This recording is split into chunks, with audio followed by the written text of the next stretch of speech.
She answered the wrong knock at midnight. In the winter of 2018, the town of Bethel, Maine wore its silence like armor. Tuesday night, late January. New snow laid out in neat ribs along every curb where the plows had already passed. Porch lights glowed the color of weak tea. From the river came a long inhale that never quite exhaled. Inside a narrow blue house on Vernon Street, a lamp threw a warm circle across a kitchen table. A single watch ticked on a hook by the pantry, steady, polite, unhurried. The owner, Corinne Moreau, stood in wool socks, rinsing the last coffee cup from the adult class she taught on keeping family histories. It was the kind of work that lets a person listen more than talk, and she loved it for that. Her red knit cap sat low, her cheeks were still wind bright from the walk home. A heavy parka steamed on a folding chair. On the back step, a milk crate of sand and a shovel, small rituals for a long season. Around midnight, the blue house settled one tiny creak, a reminder that wood remembers weather. Somewhere, far off, a train laid down two thin notes. Corinne turned off the sink, reached for the lamp chain, and then it happened. 3 knuckles touched the front door. Not a pound, not frantic. 3 light, even taps, the kind you give a house when you believe it's already awake. Corinne blinked. Midnight visitors belonged to July porches and borrowed sugar, not a January freeze where even the dogs had the good sense to stay in. She listened. The house leaned with her. 3 more taps, identically spaced, like a metronome living inside whoever stood outside. She took unhurried steps through the dining room, past a braided rug, a shelf of old mill photos, a jar of leftover fir boughs. She stopped 3 feet from the door. Bethel is the sort of town where you can identify a neighbor by the shape of their boot prints. She hadn't heard any prints come up the wooden stairs, but new snow swallows a lot of sins. She set a hand on the chain. "Yes?" she called level. "Who's there?" A pause long enough to count to 4. Then a soft, tired voice, young or simply worn out by the night. "Sorry, ma'am, I'm looking for the Deans. Wrong house, I think." The Deans lived 2 streets over near the school. Mustard clapboard, perennial porch light. Corinne pictured a face gone red with cold and embarrassment. She kept the chain engaged, turned the deadbolt, and cracked the door an inch, then 2. Cold came in like a hand. No one stood there. In the pale coin of her porch light, empty boards, black wet seams where snow was melting on the rail, the faint hiss of flakes falling without wind. The street lay smooth and unwalked, a quilt. She lifted her eyes. Nothing moved. "Hello," she said. "I heard you. I can help you find the Deans." Silence. Something in her, something practical and sharp, disliked the game.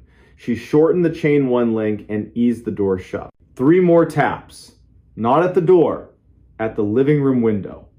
Light, quick, like a sparrow asking to be let in. Corinne pivoted, left the front door on its chain, crossed to the dark window, and clicked on the lamp. In the glass, she saw her own reflection, cap low, mouth set. Outside, a blank yard, lilac bushes and white shoulders, no prints pushing toward the house. Behind her, the chain made a tiny metallic sigh, as if the door had settled.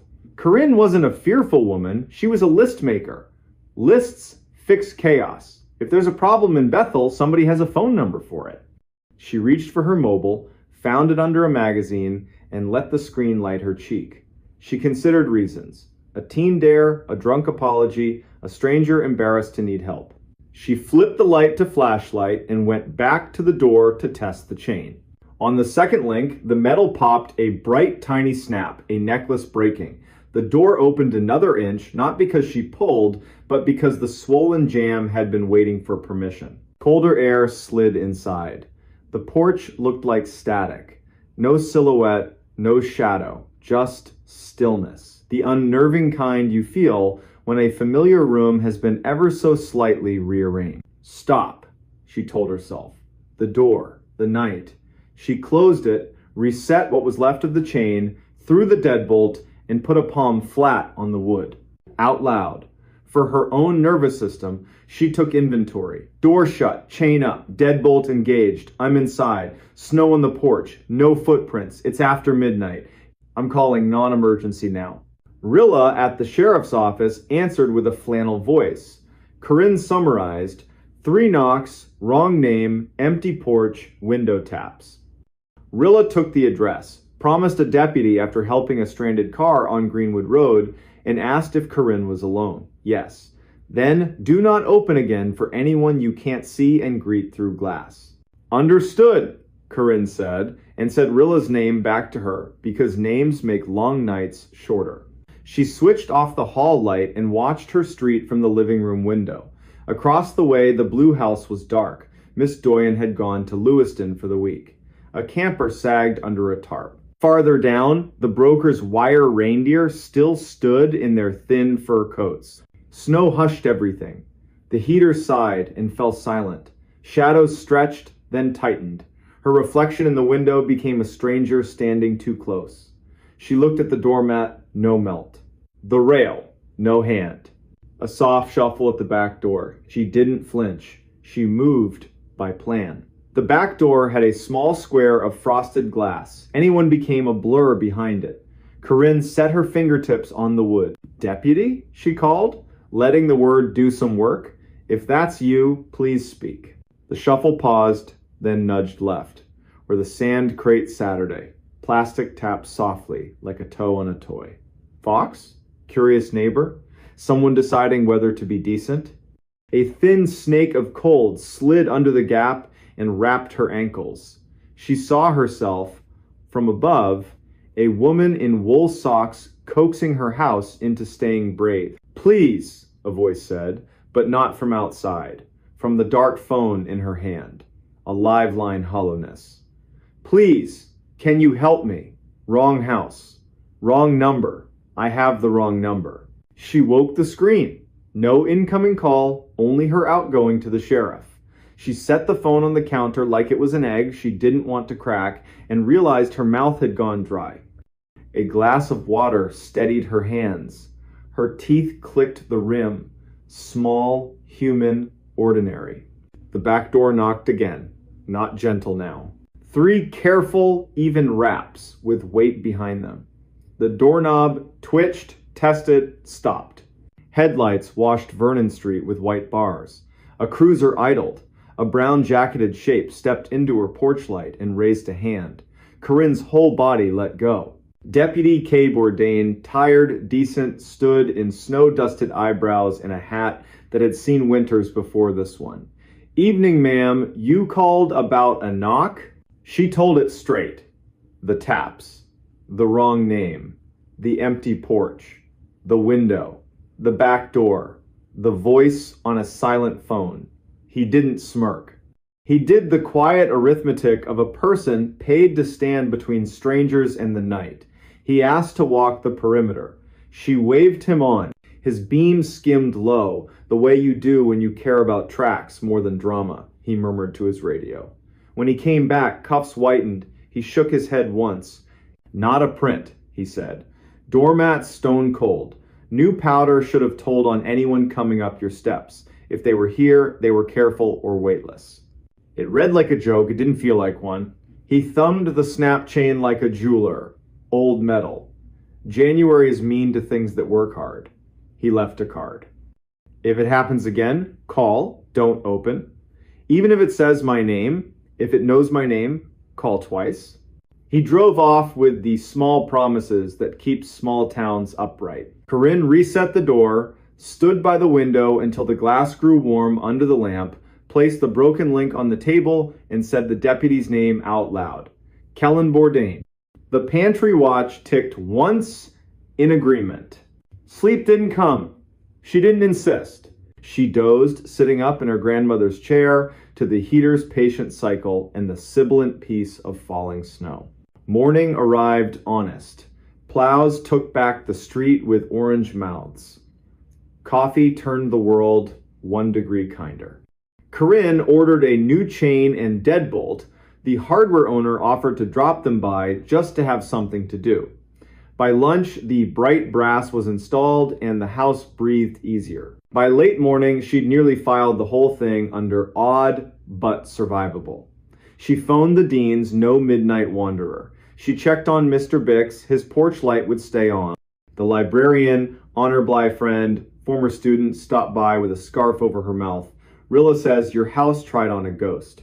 A generous word for a good knock, Corinne said, making tea. When she mentioned the voice through a dark phone, Honor's hand went to her own pocket. My Aunt Reba got a call during the 2009 storm, Honor said, from my uncle's number. He was on the couch next to her. No sound. Then a voice used her name like it had a library card.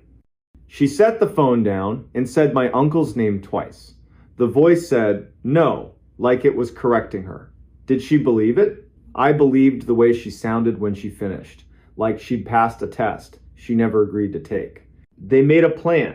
Supper at Honors above the library, cards, easy conversation. At 3:40, the hardware man fit the new chain, talking loudly and cheerfully about a raccoon that learned to knock with a spoon. Corinne dropped the broken link into her desk. Not to keep, just not to throw away on the day it happened. The evening at Honors was ordinary, in the best way. Garlic, old paper, a radio station from the middle of the country. At 10:10, Corinne walked home under a coin moon, let herself into the blue house at 10:32, and set her keys in the bowl. At 10:36, 2 quick knocks at the front door. She stood with her palm a hand width from the wood. I'm not opening, she said, frank but not rude. Say your name and purpose or try another address. Silence. Then the almost bass of a voice felt in the chest more than heard. Please. Wrong door, wrong number. Same words. Heavier. She killed the lamp, let the room go, exterior, scanned the street. Plenty of prints now from a day of living, but none fresh to her steps. The kettle clicked on the stove. The ordinary arrived right on time. She poured tea, decided her mouth would speak only on purpose. At 11:03, 3 polite knocks at the back door. She dialed non-emergency again. This time Kent answered voice like sand. A car was close. She thanked him twice. She braced her feet, let her body remember its own width. Watched the frost square turn the dark to lace. The knob didn't move. Deputy Bourdain returned, eyebrows full of starlight. We're going to pretend I came because I missed your lamp, he said. They walked the lot lines. His light wrote arcs on snow. They listened to soil with their hands. He left another card and one practical instruction. If she left town, tell him. He'd swing by. Saturday passed. Sunday brought distant bells and a walk for oranges. Monday pulled bright curtains, then closed them early. No knocks. Corinne's shoulders dropped. Tea tasted like kept promises. The broken link stayed unchanged in the drawer. Then Tuesday, full circle. At 11:56 p.m., 4 minutes shy of the same hour, a voice came from the little radio by her kitchen clock. It was unplugged. It said her name quietly and asked if she was there. Her throat chose its loyalties. She approached, didn't touch, listened to the way vowels met consonants, stepped back, and said, like iron, that the county had rules for midnight and she was old enough to follow them. It tried other doors. The living room vent pinged her name as the heat came on.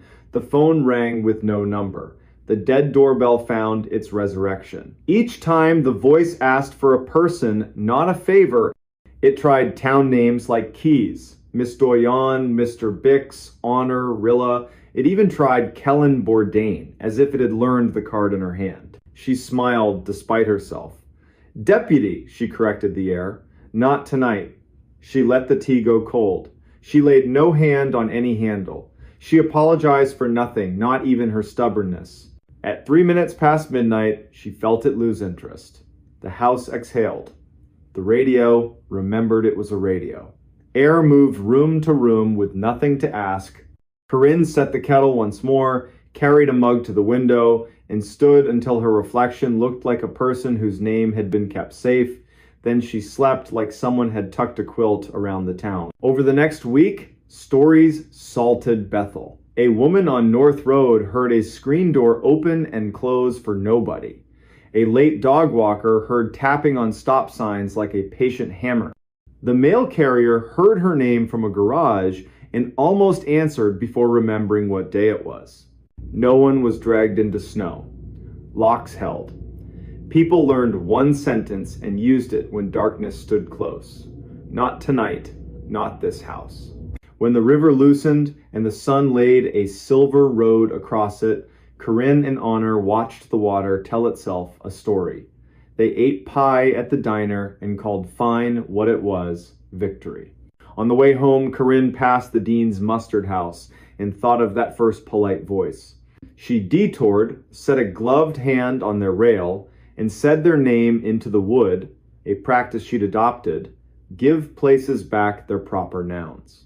At her own door, the new chain shone ridiculous and perfect against blue paint.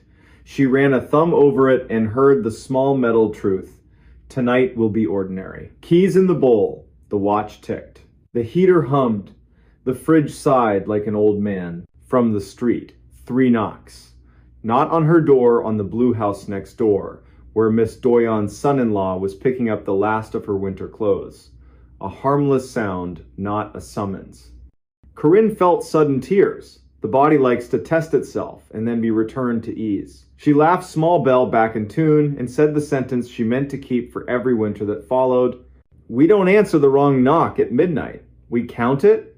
We name the hour. We call the people whose job is the porch.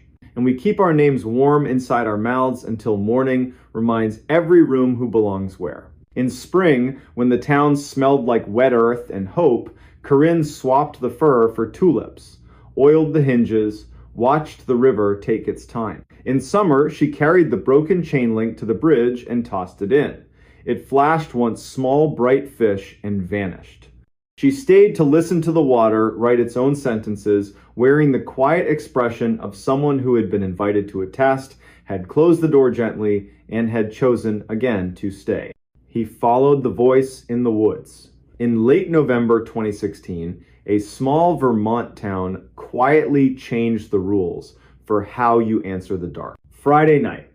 First snow falling like ash over the Black Spruce tract 160 square miles of public forest that starts just west of Cold Hollow and runs up to a ridge the color of old iron. Wind from the north braided through the needles in one long note that makes decent towns leave porch lights on a little later. Inside the Grange Hall, the fire department fundraiser clattered along. Raffle wheel, paper plates, kids ping-ponging between folding chairs. And one man, Orrin Vale, 39, a union electrician and lifelong night walker, kept glancing at the windows whenever a gust put its hard hands on the glass. Orrin's grandfather taught him to read the woods like a second alphabet. He carried a compass the way other men carry a pocket knife. He knew the low deer paths, the soft saddles between hills, the larch bark smell in thaw. He also knew the old county stories, the ones people tell without leaning in, the ones that move through a place like blood and show up on the skin only when the month turns cold. He knew them and didn't believe them, which his grandfather used to say is the quickest way to trip. At 9:30, the last raffle number got called. A cheer, a whistle under the eaves. Orrin stepped outside to swap boots at his truck. Official reason.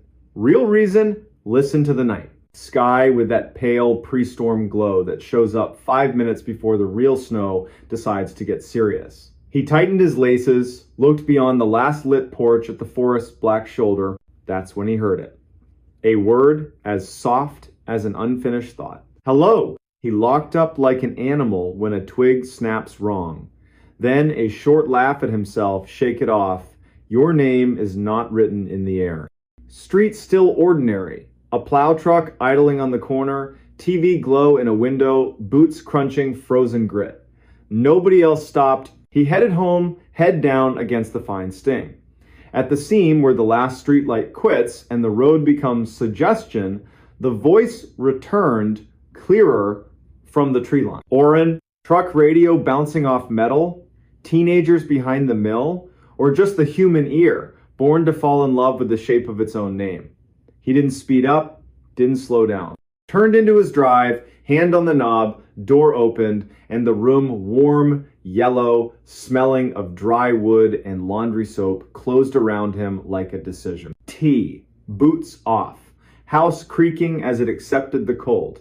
He told himself he'd imagined it. Then, from past his backyard, down where his fence met the Forest Service boundary, a child laughed and then shushed himself, the laugh of a kid who's won the game and wants to keep the secret. Oren stood so fast the chair legs squealed. He took a big flashlight and his canvas coat, the one with nailhead nicks along the sleeve. Back step, breath in like medicine. The beam cut a clean cone through first skinned snow, birch leaves stuck like coins. Official reason, check the fence. Animals find holes like water. Real reason, follow the voice he said he wouldn't follow. 30 yards to the boundary, then down into the shallow gully where an old logging road becomes a mud stream in spring and a dark ribbon in summer. Tonight, a white seam sewn into black. He stepped over the sagging cedar corner post thing had wanted to retire for years. Stood in the old road. Trees leaned in, not unfriendly, just present. Far, nearer, then in the space between two breaths from nowhere at all. Oren. Over here. Flat. Calm. Spoken by someone who knew he would come. Whoever you are, wrong yard. He said to give his mouth something to do. The wind eased. The light found only clean snow. Here's where the story could have ended. He could have gone inside, called Deputy Thad Lorman, and said the sentence men like him hate. Maybe I'm imagining things. Turn the deadbolt, put the kettle back on, let the weather change the subject. Instead, because his grandfather taught him to meet strangeness with stride, he went forward 2 paces, then 2 more. Good woods do a winter trick. Honest dark makes day colors inside it. Oren walked 100 yards. 200. Counting numbers in his head must match the length of his stride. The road bent, fell, rose. The voice stayed at a leash-length distance. Third bend, a smell he couldn't place. Not smoke, not rot. A peculiar clean copper coins in snow stream under ice where no leaf has fallen. He stopped. The beam trembled once, steadied. I'm turning around, he told the night like a neighbor by trash cans. If you're real, say your name with your mouth. Answer from the left, low and near, made of breath, and something that owed breath nothing. Please. Old story word. No manners, perfect aim. He swept the light, the beam caught the hem of a wool coat behind a young fir. A dark sleeve, a pale idea of a face. His breath snagged, the sleeve moved a little. 2 slow steps, the way you approach a skittish dog. A woman. Mid-20 seconds. Hatless, hair slicked to her skull by wet snow. Wide eyes, not panic, just far away, like someone who's been walking too long in a sentence that won't end. City boots? Wrong season. She didn't look at Oren, she looked past him, toward the place where home lives in a man's imagination when he's far from it. Please, she said again, the syllable making a bull-sized cloud. I lost my brother. He's down there. He keeps answering me, but he isn't moving, and I don't have anything left to pay the dark with. Oren didn't ask the right questions. Not why here, not where are your tracks. He did what his grandfather would have done. Light to her shoulder so he wouldn't blind her. You're coming with me. We'll make a fire. Sheriff's decent. The ranger they send is decent too. We'll all go for your brother together. Half smile, like matching a photograph. Down there, she murmured, tipping her head. The ravine. Do you hear him? The forest held still the way it does when a pond is deciding if it will hold you. Far, closer, then from a compassless direction, a boy's voice. Over here, the cheerful tone of a June afternoon when the creek is yours and curfews are imaginary. How old? Oren asked. 12. she said. His name is Asa. He mimics the radio, learned it from our father, thinks if he hits the right tone, people treat him like a man, not a kid. Please. I think he fell. They moved. The ground began to disapprove. Orrin nicked a white birch with his thumbnail string on the doorknob, breadcrumb for daylight, and began a new count.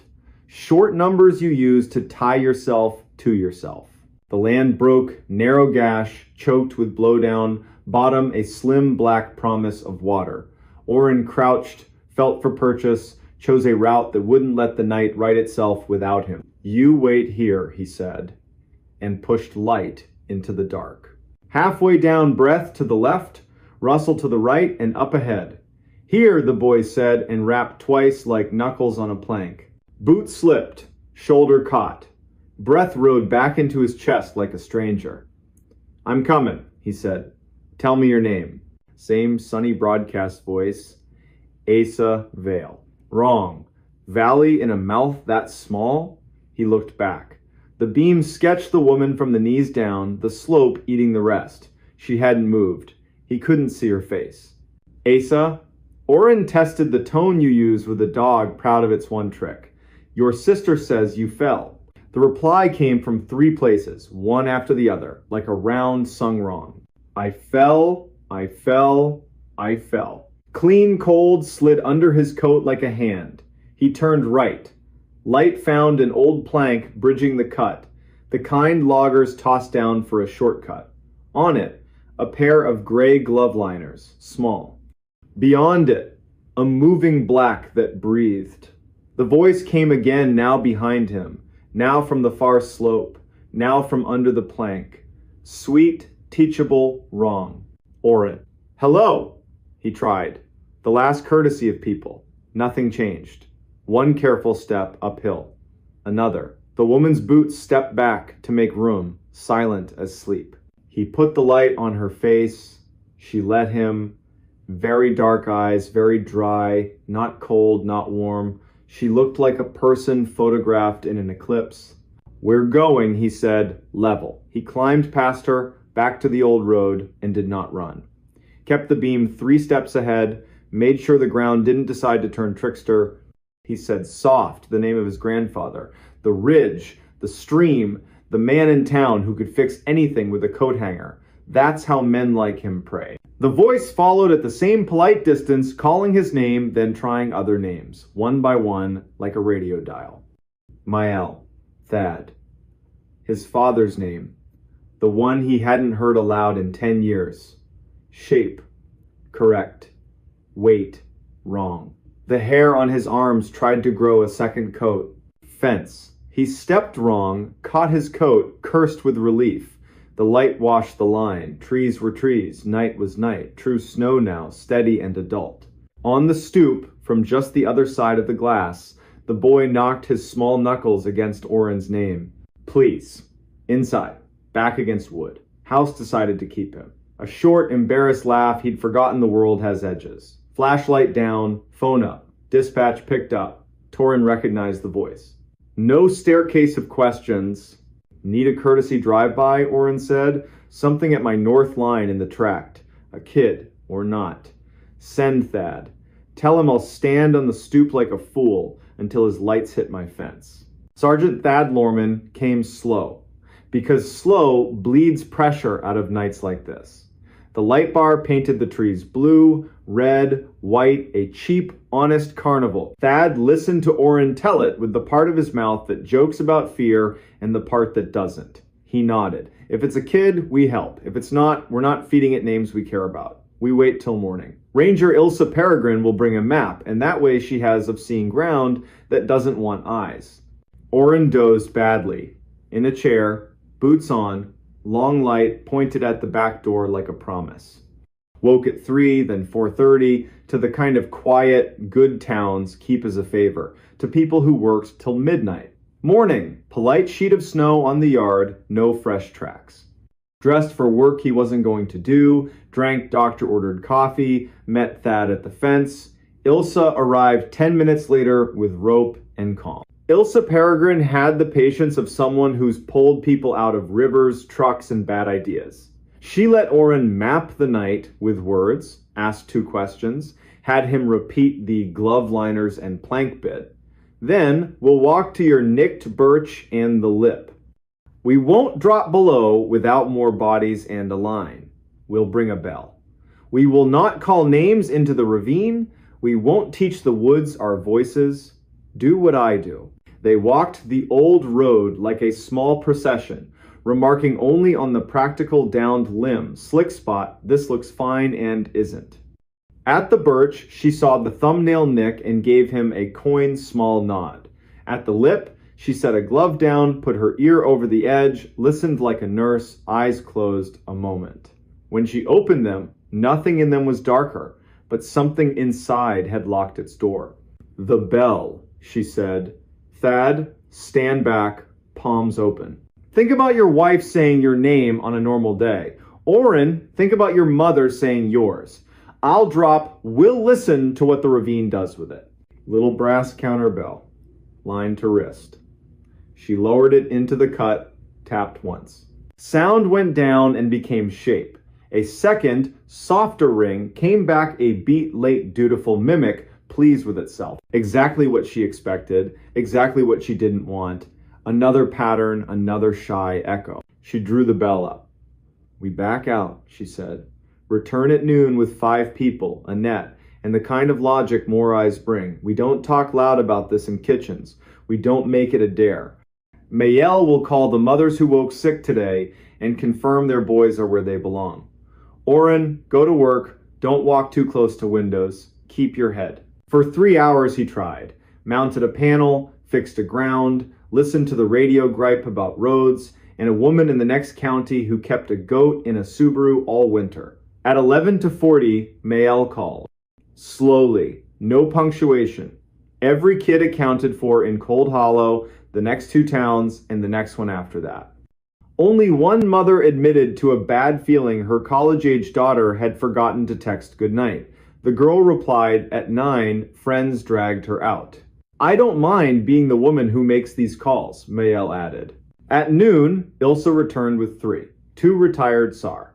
Diehard's rope and stubbornness. And a state biologist whose face said, no time for folklore, polite to people who do. Stokes basket, a sleeping python coil of rope.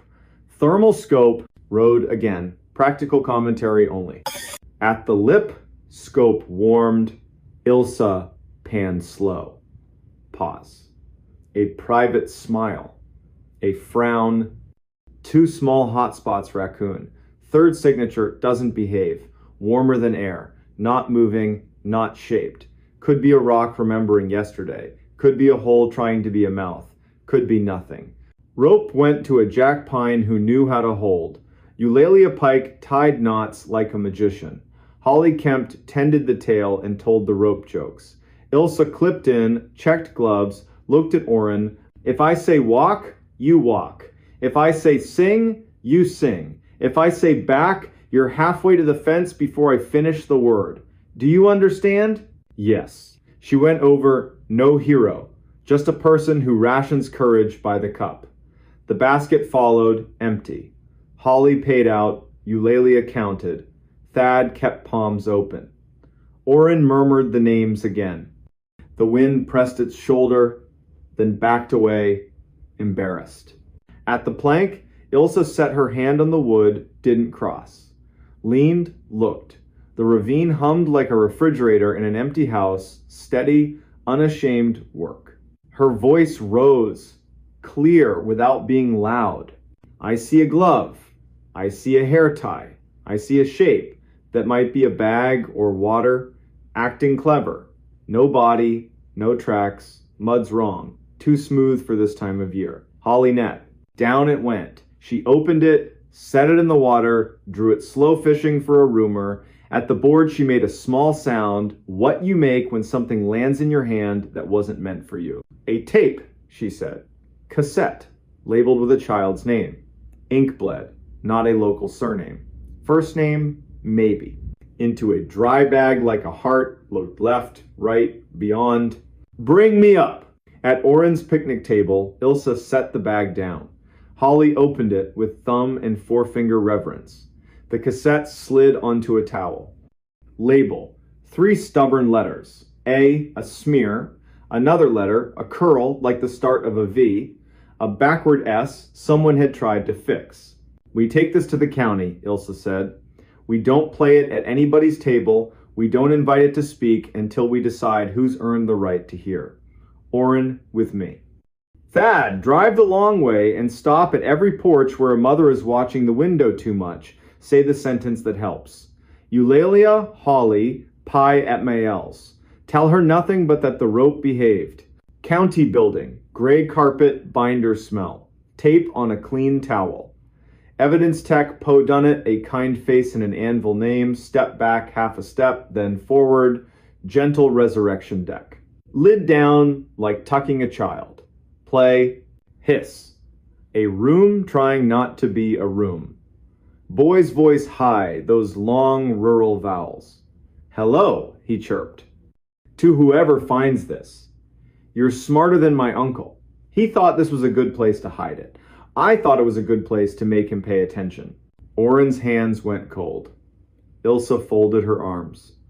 Poe watched the deck, not the wall. I learned from the weather radio, the boy went on. 2 notes, then a voice. So here are the 2 notes. A whistle. Almost true. This is a warning for Orrin Vale from Cold Hollow. I'll be by your fence tonight to ask for your attention because my uncle didn't give me his. Bring a real adult if you want. Don't bring a recorder. The ravine doesn't like competition. Poe's hand hovered over stop and stopped. Tape wobbled. The voice shrank. In the back, a woman spoke soft, far like another night in another room. The boy laughed. I'm not supposed to laugh here, he said. Click. Out like pinching a flame. 20 counts of silence. Then Ilsa said what needed saying. Someone taught a child to mimic the radio and throw it like a stone. Someone told a story to the wrong head and let that head go walking with it into a night. A tape fell into a ravine where water thinks about voices. Next time, we will not let the water talk first. They worked. Knocked on doors along the ugly highway west of the tract, a trailer. A man who wouldn't answer until Ilsa said please the way a daughter does to a stubborn father. He opened. Saw the tape, covered his face. Made a sound older than apology. Said one name without looking up. Asa had been 12 inches, 2006. His mother believed something that charged interest. His uncle believed in nothing but tricks. Asa memorized the weather radio panel like a prayer, used it for jokes, then defense, then art. He threw his voice into dark to see if the dark would throw it back. It did. One November night, he walked to the ravine to show the dark. He didn't come home. The uncle told no one, managed grief like a secret, called it clever. It was cowardice. They found a hair tie. 2 glove liners. In spring, when the ravine surrendered its slow winter work, a shoe with its lace still tied, and 1 small clean bone. They wrote what the report allowed. No spectacle, no feeding the woods names it hadn't earned. For a week, Orrin stood by his fence each night. Didn't call, didn't answer. Stood. Trees did the old work. Wind chose other halls. Once, very late, when the stars dropped their light lower, a voice from somewhere between branch and ground said his name without hunger. Orrin, like ticking off a list, he said nothing back, let air, cold, and needles speak over him. Went inside, boots by the door, slept without dreams. That winter, from Route 2, the tract looks like any black wall with silver on it. It is any forest. It will let you in if you bring a good map and let you out if you bring better friends. It will listen to anything you say, repeat very little. If you ever stand on a porch in first snow and something at the tree line uses your name, you'll do what Cold Hollow learned after Orrin Vale followed a voice once and decided not to. Again, go inside, put water on with her big. Call the person whose job is rope.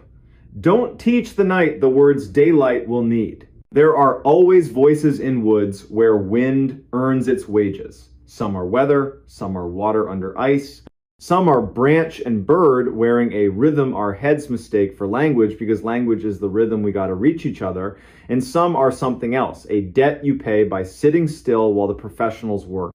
If you must say anything to the dark, keep it brief and ordinary. Say your street, say your name the way you learned it when you were honest. Then say the one true sentence. Ranger Ilsa Peregrine gave this town to keep like a matchbox in a drawer. We are not answering you, we are not leaving you, we are coming back with more people and better light.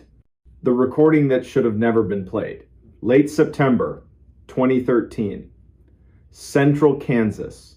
Wheat laid flat by wind that came off the prairie in long, mean sheets. The Sumner County Historical Annex, an old brick co-op turned archive, sat there taking it. Inside, one lamp, one table, one woman. Her name was Vesper Lyle, 38. Precise. The kind of voice you imagine coming off a radio tower at dawn. Archivist on paper, stubborn caretaker in practice. That night she stayed late because the road crew dumped a pallet of boxes from a foreclosed farmhouse north of Caldwell. Ledger books, seed catalogs, Polaroids gone to ghosts. Then the fourth box, wrapped in a green bath towel, gone gray at the edges, a shoebox cassette recorder, handle cracked, church label on the underside, bruised purple from age. Someone had written a name in laundry marker, then crossed it out. Beneath it, a new line in neat hand, East Meridian Baptist, choir room, do not circulate. Vesper did what good archivists do, carded it, numbered it, turned her lamp so the warm circle held the machine like a stage. And then the wind rattled the front door, lightning blew out the entry glass. She reached for the switch, turned, and froze. The play button was down. The reels were crawling, lazy, stubborn, as if the tape was heavy with whatever it was about to make the room remember. Vesper crossed the floor, pressed stop. The button fought her like it'd been glued in place by time. The reels sighed to a halt. She laughed once, no humor in it, locked the thing in a steel cabinet at her feet, and called dispatch. Torrenhovel answered, midnight voice. She told him about the storm, the boxes, the busted cartwheel. She did not mention the recorder. People who work nights don't invite extra work into a room. At 7:58 p.m., the rain came sideways, overheads dipped, then died. Her lamp fizzled off. The building went aquarium dim under the exit signs. She pulled the flashlight, swung the beam to the cabinet. The door was open. Inside, the play button was down again, the spools moving, barely. A hiss rose, grain by grain. Then the human room hum like heat caught on ribbon decades ago. A woman cleared her throat. Trained voice, hymnal vowels. The room she was in back then held her like warm wood. If you have found this and you are not me, please stop, the woman said. Calm, terribly calm. This is not for you. This is for my own coward heart, to replay until I change. Vesper did not move. Rain hammered, then softened. The voice kept going. My name is Vion Hargris, East Meridian. Thursday evening, late 2003. After choir, the hour when pews stop pretending and exhale. I put this recorder on the piano because I cannot trust myself with eyes. I'm going to say what I have not said. Then I'm going to the parsonage to hang my shame on the doorknob like a wet scarf. I will knock. I will be who I am without apology. I will ask for mercy like it's not a crime in a town this small. A chair creaked. Somewhere inside Vesper's chest, something old sat up and listened. A second voice joined. A man, lower than gossip, higher than thunder. The sound of someone trying not to be heard through a door. Vion. In the way he said her name lived a whole book. I know, she answered. We are not alone. The tape caught a door. A breath of hallway. A new voice, young, not little, leaned into the recorder. Hello, Dax, the man said. What are you doing here? My mother forgot her purse, the kid said. She's in the car, trying not to be angry with you. That sentence weighed more than the storm outside. Vesper thumbed stop. The button sank a fraction and bounced back. The reels didn't care. They turned. You can take it, Vion told the kid, her kindness like a practiced skill. Second window. Tell your mother I'll drive behind you. Tell her I will come talk. Not long, in a way that matters. Footsteps leaving. Door. Wind gone. The room settling. This is foolish, the man said. His voice dropped half a tone. It's not our job to make the town new. It's our job to keep it from tearing itself apart. It's our job to be honest, she said. Every consonant a lit match. If the choir can sing the truth 3 nights a month, we can do it once. Lightning hit so close the annex shook. The beam hiccuped, the tape thinned, battery dying, and then out of that wobble, one more word. Please. Vesper pressed stop hard. The machine obeyed. The building exhaled. She locked the cabinet and wrote herself a note in block letters. Do not play again. Call Reverend Ardell in the morning. Ask about East Meridian 2003 choir. She tucked it under her thermos lid, swept the flashlight once across the blind faces of 100 yearbooks, missed the cabinet easing open, missed the tired spring choosing itself in the dark. Morning. Sky scrubbed clean. East Meridian Baptist was the color of unsalted crackers. The door was unlocked. Of course it was. Inside, it smelled like old wood, vacuum belts, and a sweetness she couldn't place until she saw 3 chrysanthemums in 3 vases, each like an apology for being bought late in the season. A woman in a blue sweater crossed the aisle with bulletins in both hands. Maria. Short hair you wear after an illness and back. She already knew Vesper's name Reverend Ardell had called, and she already knew the question. Vion Hargress, she said, settling Vesper into a pew. Contralto, you could build a roof on. That year, cut this town open. She helped truth into songs. Truth into Tupperware on your porch. When it wouldn't fit a hymn, she died in the spring. Not all things wait for permission. And the man? Vesper asked, hating herself a little. He left, Maria said softly. That week. Sends coat money at Christmas. Signs from far away. The mother with the purse forgave him once on Maine, and he flinched like she'd thrown a stone. What can a tape do that memory hasn't already done? Vesper thanked her. 2 sleeves touched for a second like a pact between strangers. Back at the annex, she set the recorder on the table and microwaved tea because the air felt wrong. At 1:12 p.m, the bell on the door didn't ring. It just opened. Tall man, Kansas State cap, jacket with 3 past lives. He moved like someone listening for a fire alarm only he could hear. Are you Vesper Lyle? He asked. She nodded. My name is Dax Hemphill. I grew up 6 miles east of East Meridian. My mother used to forget her purse. When she was tired of forgiving people, it gave her a reason to go back and be kind again. I think you have something that once listened to me when I was a boy. How did you know? Vesper asked. I woke at 3, he said. Clock doing that slow blink. Room smelled like hymnals. Heard my name the way it sounded before my voice changed. I don't own a tape player. Something spooled anyway. I remembered a night when a woman's kindness saved a man's job and a boy's faith. That kind of memory doesn't come back unless it's been invited. I think you invited it. She made him tea because that's what slows air. Told him about the recorder, the way it wouldn't stop, the please. He nodded like it fit a sore place he thought he'd hidden. Asked to hear it. She said, no, do not circulate, was written on the object itself, and archivists respect talismans. He asked again, but didn't move closer. The kind of stubborn she trusted. I don't want to hear me, he said. I want to hear her. The breath before she speaks. I want to remember what decency sounds like under bad lighting. Vesper turned the brass key. Lifted the machine with both hands. Wrote a sticky note in plain sight. Hargress permission pending. Listening requested by Dax Hemphill. Then she pressed play. Hiss. Blanket of old air.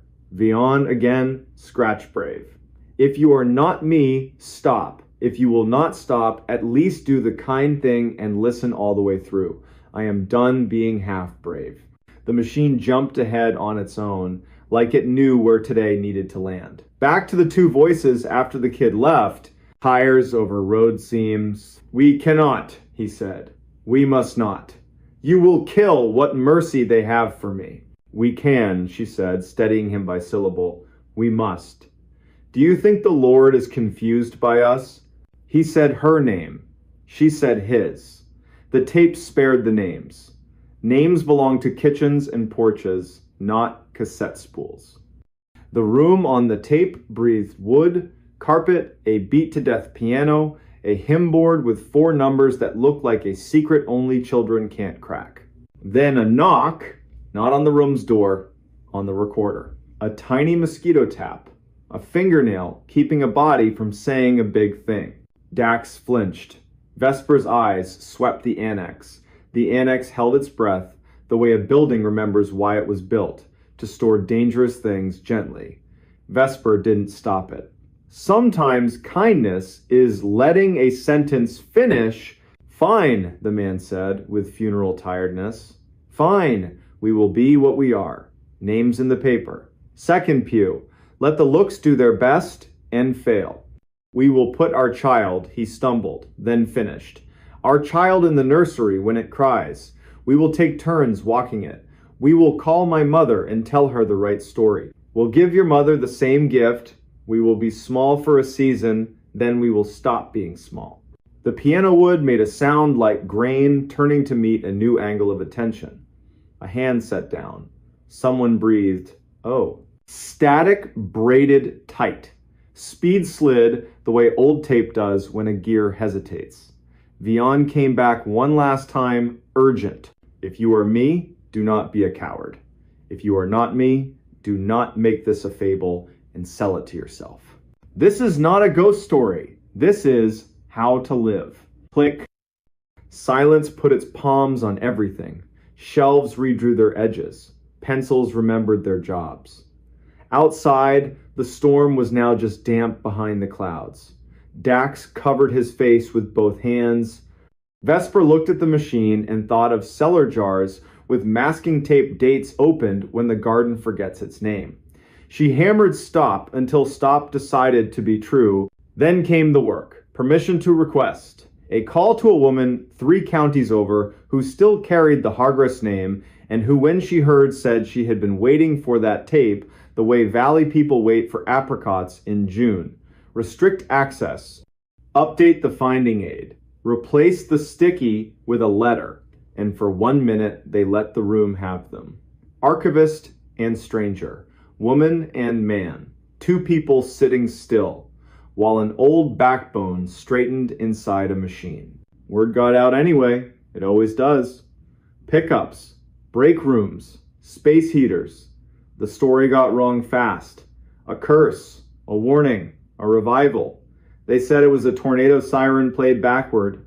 They said if you listened at midnight, you'd hear your name the way only your grandmother said it. They said the recorder had no batteries and played all night. None of that was true. The truth was smaller, harder. The recorder played when lonely people stood too close and forgot to tell themselves the truth in time. In November, Torrin at dispatch heard his name, clean as winter, from the shelf with the lost and found bin. He stood up, said his name back out loud, into a room where another human could hear him, and the sound left the way regret leaves after 2 beers and a nap. He called Vesper. She told him to throw a towel over it, like you darken a bird cage when the bird thinks it's dawn. Reverend Nardell came at 2 on a weekday, when Sun made long rugs on the annex floor. He asked to listen, cried without apology. Told Vesper he hadn't known back then how to keep rooms safe and people brave, and that the 2 were actually the same. He left a check for the leaky gutter. Memo line for roof. Nothing else. What else could you write? Winter sharpened everything. Spring mud had birthdays. Summer made the annex smell like paper and dry lemon peel. Vesper kept working her quiet miracles. She learned what thunder could change and what it could never touch. Late August, The tape did its last trick. It broke. Vesper was there, Dax too. He'd started stopping by, fixing the bad wheel, changing the bulbs nobody's ladder liked, because sometimes people earn comfortable silence after the first hard thing gets said. The machine chewed a loop into its own teeth. Vesper cupped it like a panicked bird. "It's okay," she whispered to plastic and time. "We've got you. We're listening." She had 3 clean copies made on a professional deck in Wichita. Masking labels, fire-safe box, permissions tucked like seed packets, on each in her sharp hand, to be played with consent only. And under it, softer. "Do not use this as weather." On the anniversary of the storm that shoved a box of wrong memories into her life, Vesper sat in the back pew at East Meridian. The building hummed with the quiet electricity of rooms that have been forgiven for what was done in them and what was refused and are willing, finally, to be only rooms again. Maria slid her a peppermint. They didn't say the names they weren't saying. The Hargress family wrote, "Keep it where it's surfaced. Don't let people make a party out of it. Let students hear it who think bravery is always big. Let tired people hear it when they need proof that decency can be made with 2 hands and 1 good sentence. Keep the names off. It doesn't need them." There was coffee and cookies in the annex hallway and a microphone that squealed once and then behaved. A reporter asked a trembling question. Vesper answered like someone who refuses to stage a drawing room drama when a kitchen table will do. "We're not here to gossip about the dead," she said. "We're here because a woman recorded who she chose to be and then did it. That's a civic treasure." The recorder sits now in a clear box so people can't love it wrong. On Saturdays, they ask if it plays by itself. Vesper says, "Only when you stand too close and forget you're alive and allowed to speak." Then she hands them a pencil and a form and teaches them how to leave something worth keeping for the next bad night. If you drive east out of Caldwell in late September and the sky bruises again, you might see a single lamp in one window. You might open the door, hear the chime, and breathe a room that smells like paper and patience. You might notice a soft hiss from a machine that retired from magic and kept its dignity. 2 people at a table, one with a pencil, one with a small wrench, bent over a ledger. You might understand why the recording should never have been played, and why, since it was, the only right response is to live in a way that won't require another like it. When the rain finally tears free, it will be loud and brief. Gutters will try their best. The annex will settle deeper into its foundation. On a shelf in a locked box, a cassette will keep its peace. And in 100 kitchens and a dozen sanctuaries, voices will go on doing what they were built to do when they belong to bodies willing to be ordinary and brave. They will say, "Please." They will say, "Stop." They will say, "Go now, it's time." And in the smallest, steady way that haunts longer than any ghost, they will say, "We are listening." The door in his basement wasn't there yesterday. Late October, year 2018, West 73rd Street was getting shoved around by that lake wind, long, hard gusts that make whole blocks clench their teeth. Rain ticked the gutters like pinball. Inside a brick duplex that still smelled like plaster dust and stubborn varnish, a 37-year-old hospital electrician named Callum Brenner was doing what he did most nights. Fixing his future with his hands so his head didn't wander. Callum had bought the place in June, ripped up carpet in July, learned the patience of plaster in August. By September, he could ID every pipe by sound. The furnace, original to that era when guys wore hats to breakfast, cleared its throat every evening like an old smoker, then usually behaved. Widowed at 33 by a soft word doctors hate, Callum had decided you can outwork the long hours if you give them a job. His job was this house. A blue notebook on the kitchen counter held the list. Beside it sat a chipped ham radio mug, Coil Me Maybe, that he pretended not to like. He'd been in the basement 100 times. It was a good basement by neighborhood standards. Poured walls, old coal chutes, mortared shut in the 1960s. Work sink with a stain shaped exactly like Michigan. Two doors down there, one cream painted into a porch cubby full of sleeping paint cans, the other a janky plank into a crawl space where the October Mice Union held meetings. He knew both. He'd made peace with both. He had not met the third. At 21:42, after losing an argument with a breaker and eating dinner like a raccoon at the counter, he headed down to relight the pilot.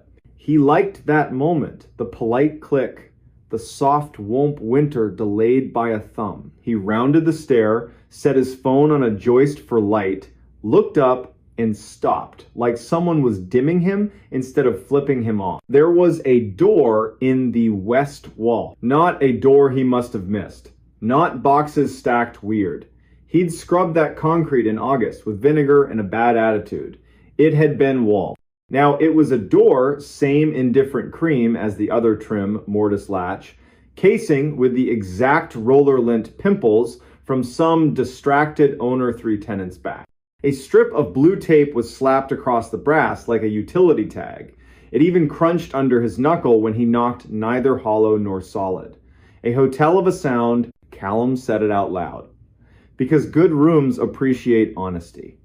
That was not there yesterday. The furnace clicked, caught, and steadied as if proposing a trade. You let me keep one mystery, I'll give you heat. He stared at the tape.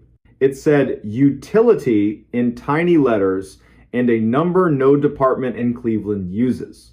Upstairs, he wrote it in the blue book. Wednesday, late October, year 2018, new door, west wall, basement. He made coffee he didn't want. Then he called the one neighbor who knows the right nouns for the wrong problems. Genevieve Trask had worked 30 years in the bus yard parts department. Even her dog, Primitive Pete, followed house rules like a union contract. She'd been on West 73rd since the streetlights still rang like bells when they got swapped to sodium. Callum asked if she'd come tell him whether he'd just lost a fight with his eyes. My pleasure, she said, like someone who's risen for worse. They went down. Jen stood, silent, 10 seconds flat. Then, measuring flour careful. That was not there yesterday. Primitive Pete sat, lifted a paw, set it down. The blue tape didn't peel when Jen tested it. The brass under it was guilty clean, like it had been avoiding hands for months. She put her ear to the wood, jaw loose like a piano tuner. The worst kind of quiet, she said at last. Not a human, not a machine. Something that learned to be polite, living next to both. They left it shut, played a hand of gin upstairs. Jen insisted on losing gracefully. Callum walked her to the gate, watched Pete joy inventory the night, and because tongues check, bad teeth went down for one more look. The thing stayed a thing. In the morning, he called the utility mark line, contract inspections. They'd swing by Thursday unless the wind ate their schedule. And Otho Dwyer, night maintenance at the hospital. Collector of left-handed screwdrivers. Saint of simple machines. Otho showed at 1910 carrying a case that looked like it should say violin and didn't. Scope camera. He slid the head between casing and wall. The screen coughed up gray concrete, then darkness with the smoothness of air and the meanness of a throat. Some jokes take too much setup, Otho murmured, brushing the tape with the back of a finger. Tastes like municipal lie. They didn't open it. Otho poured exactly one finger of rye and told the story of an elevator that grew a sense of humor in a humorless building. He left the scope. Callum slept on the sofa because the living room had windows and the basement didn't. He dreamed of blue tape, a polite click, and a nurse's voice saying, "Not yet." Thursday, 14/27. Voicemail from inspections diverted to a sinkhole at Denison. Second voicemail from an unknown number, just silence that didn't know how to hold its breath. Then a whisper from very far down a hall, "Don't come down while the light is wrong." He went home anyway. Top of the stairs, he made the announcement men only make to empty rooms. If you're human, show me your shoes. If you're not, invitation rescinded. The furnace behaved. The sump pump cleared its throat. He set a carpenter's lamp on the floor to make a small, honest city of light, and with a stub of chalk, he drew a line along the bottom of the door. If you can't make sense, you can measure. He knocked once. The sound came back too soft. He pressed his palm to the panel, neither warm nor cold. It felt like skin in a room that doesn't want you to cry. "I don't believe in you enough to be afraid," he said, on purpose lying. Houses respect effort. He turned to leave. On the far side, something trailed a fingertip down the wood from above the latch to below it, very slow, like it was teaching itself grain. He didn't move. The chalk line held. He said his wife's name once, softly, a key to a true door. Friday, 21:15, he and Jen stood there again. Primitive Pete approved the dryer. The tape had a new diagonal crease, like a latch lifted, then politely reset. Jen hovered her hand over it like a candle. "You are not the first house on this block to breathe into the wrong room," she said. In 2006, during the epic flood, the city dug out the storm line in the alley and found an old brick run, Prohibition beer, and better stories. They sealed what they could see. They did not seal what refused to admit wanting sealing. "That's where the undertalk lives," she said. "Not your house's fault it learned the language. Not yours for hearing it. We lean a chair and don't make introductions." "Be here at 10 with coffee and a man who likes rules," Callum said. She brought the sheriff. Sheriff Whitaker looked like he still hauled hay for friends. Face built for learning the same story from both sides and deciding where mercy fits. He listened to Callum, to Gen, to Pete, who sneezed once, officially endorsing the facts. Whitaker pressed his ear to the panel. "Knocked a pattern. 2 slow, pause. 2 no one uses unless they suspect a test." The door answered 1 slow, 3 quick like it understood and preferred to show off. "We're going to treat this like a person who talks too much and too sweet to a child," Whitaker said. No drama. "We don't answer. We call boring people with rope courtesy over magic." At 10:50, Building Inspector Ninette Polk arrived, clipboard, caution tape, and 2 public works guys who dig with shovels and silent. She measured, tapped the concrete with a screwdriver, jaw loose, head cocked. "Double wall," she said. "Face wall. Behind it, not wall. Behind that, not our business yet. The plan, open the outside from the alley, look at it like breakfast. If breakfast looks like sin, you eat elsewhere." By noon, the alley had a careful hole. Brick, then more brick, then a slump of coal pretending it wasn't old. Ninette rolled her light into the throat beam, sliding along clay to a small cleared space. A tin cup, a folded blanket whose corners remembered hands, a stone pile with soot above it, a fire where fire made no sense. "We've had squatters," she said. "We've had people who didn't choose to be squatters, and we've had tunnels that confuse maps. This is a little of everything." Whitaker braced a gloved hand on the edge, leaned without betting his weight on anything foolish. "At dusk we come with 2 more bodies and a rope round my waist. We stand in your west room and say hello in a voice that can't hurt anyone." He took his pen and signed the blue tape, 10:16 on a Saturday. No underline, no smiley. Dusk. The wind inhaled and held. 3 across at the bottom of the stairs. The house delivered 1 timid knock, then, like it decided it needed a new tactic, went silent. Whitaker tied his rope to an old ceiling ring, laundry duty in another life, double knotted. He laid his palm on the tape, talked to the house like a dog flirting with a bad idea. "We are not setting our tongues on this latch tonight." They moved the chair, lifted the latch without breaking the tape. The door opened a finger's width on its own resistance. Air came through at the temperature of old apology, coal, and long rain. His shoulder light showed a low brick run, 4 courses high, then a gap all along the top like the mason knew better and got paid by a man who didn't. In the dust beyond, 4 finger marks, evenly spaced. Someone who'd learned to count to 4 and wanted company, and a 5th, shorter one like a tired heart. Whitaker didn't step through. He bent, lowered his head, and said a name to no one, like a midwife teaching an empty room the word it's waiting for. "Is anyone here who can stand the sound of their own name?" 20 heartbeats, then a cough from the corridor. Not brave, not sick, small on purpose. A voice, careful, like someone who only wants to borrow the part of the law that cares more about living than rules. I am hungry. Come into the light then, Whitaker said, measured. No names, no introductions to the dark. A face glanced into the cone, then jerked out. Quick. Private decision. The figure didn't cross. Do you have a sandwich? They asked. Jen started to answer. Whitaker lifted a hand. The room obeyed. We have a sandwich. You may have it on this side. He set it on the brick, stepped back a generous pace. A thin hand took it. Gratitude made of bread and shame filled the small room. I didn't steal the ring, the voice said. The ring was already in here. It's welded to the wall. We'll speak again in the morning, Whitaker said, as if this were any kitchen, any night. If you're still here, that would be a blessing. The dark laughed, once surprised at the word blessing. Then, I'll be here, the rain decided to stay. They closed the door. No chair. Sometimes chairs are theater when you need policy. Sleep came in the way it does when a house tries to grow a new tongue.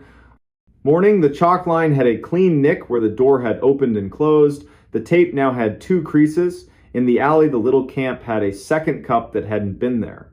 On the brick, a note, careful hand, fountain pen tidy.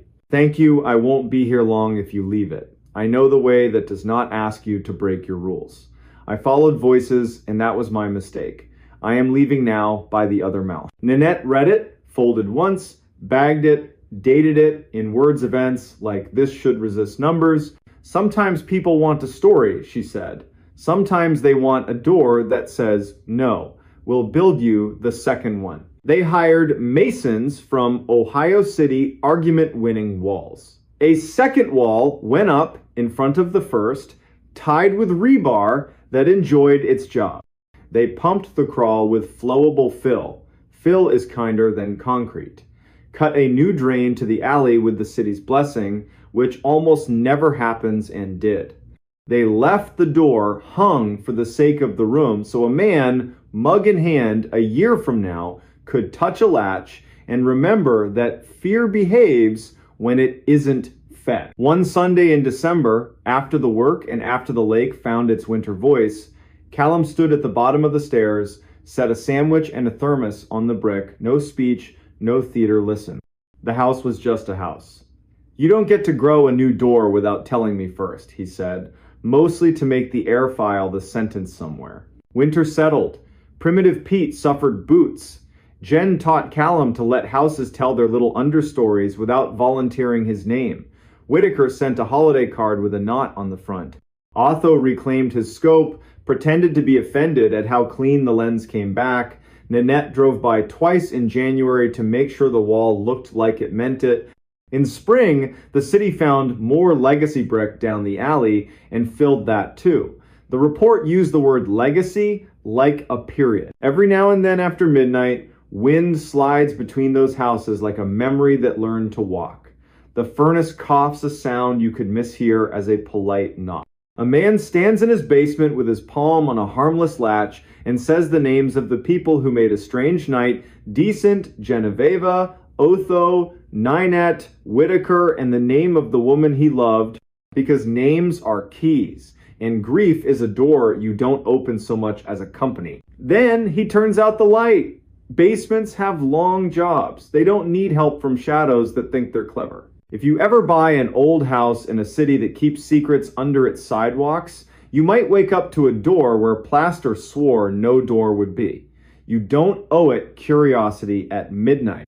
You owe it a list, a lamp that won't lie, a neighbor who can make quiet into a tool, and the dull bravery the trades teach. Knock once, count to 20.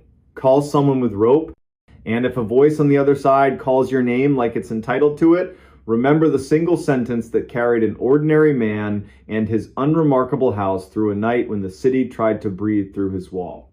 We're not answering, we're not leaving, we're coming back with more people and better light.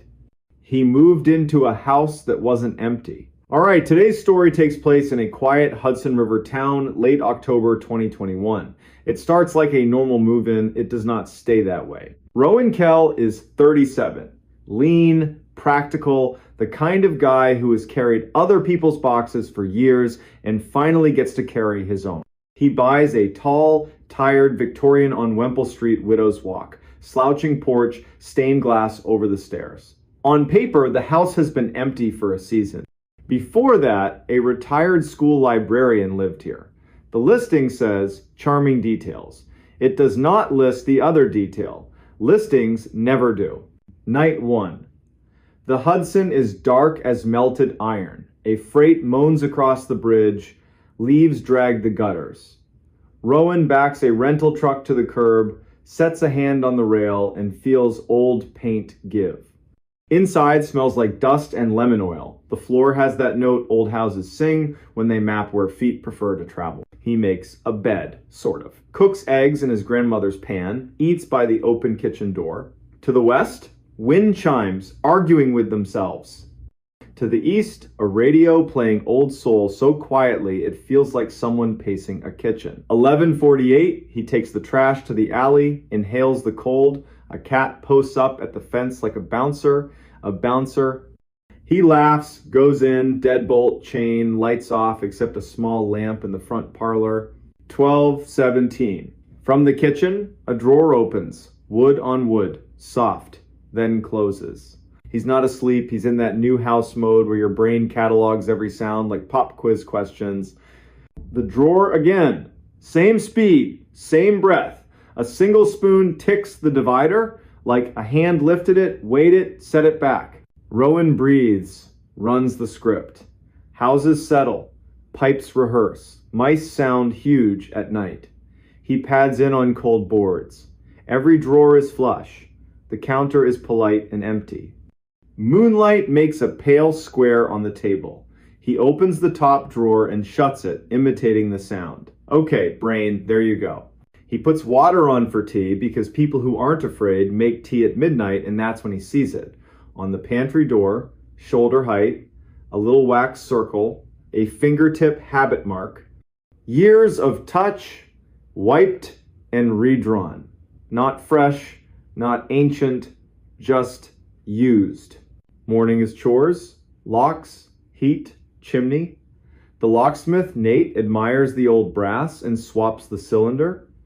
A neighbor shows up with a casserole wrapped in a cherry towel. Her name's Avril Peak.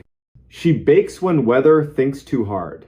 She mentions the librarian kept hours you could set a watch by and casually says, if the attic fusses after midnight, check radiators before raccoons. These old girls bang. After lunch, the house tells him a secret.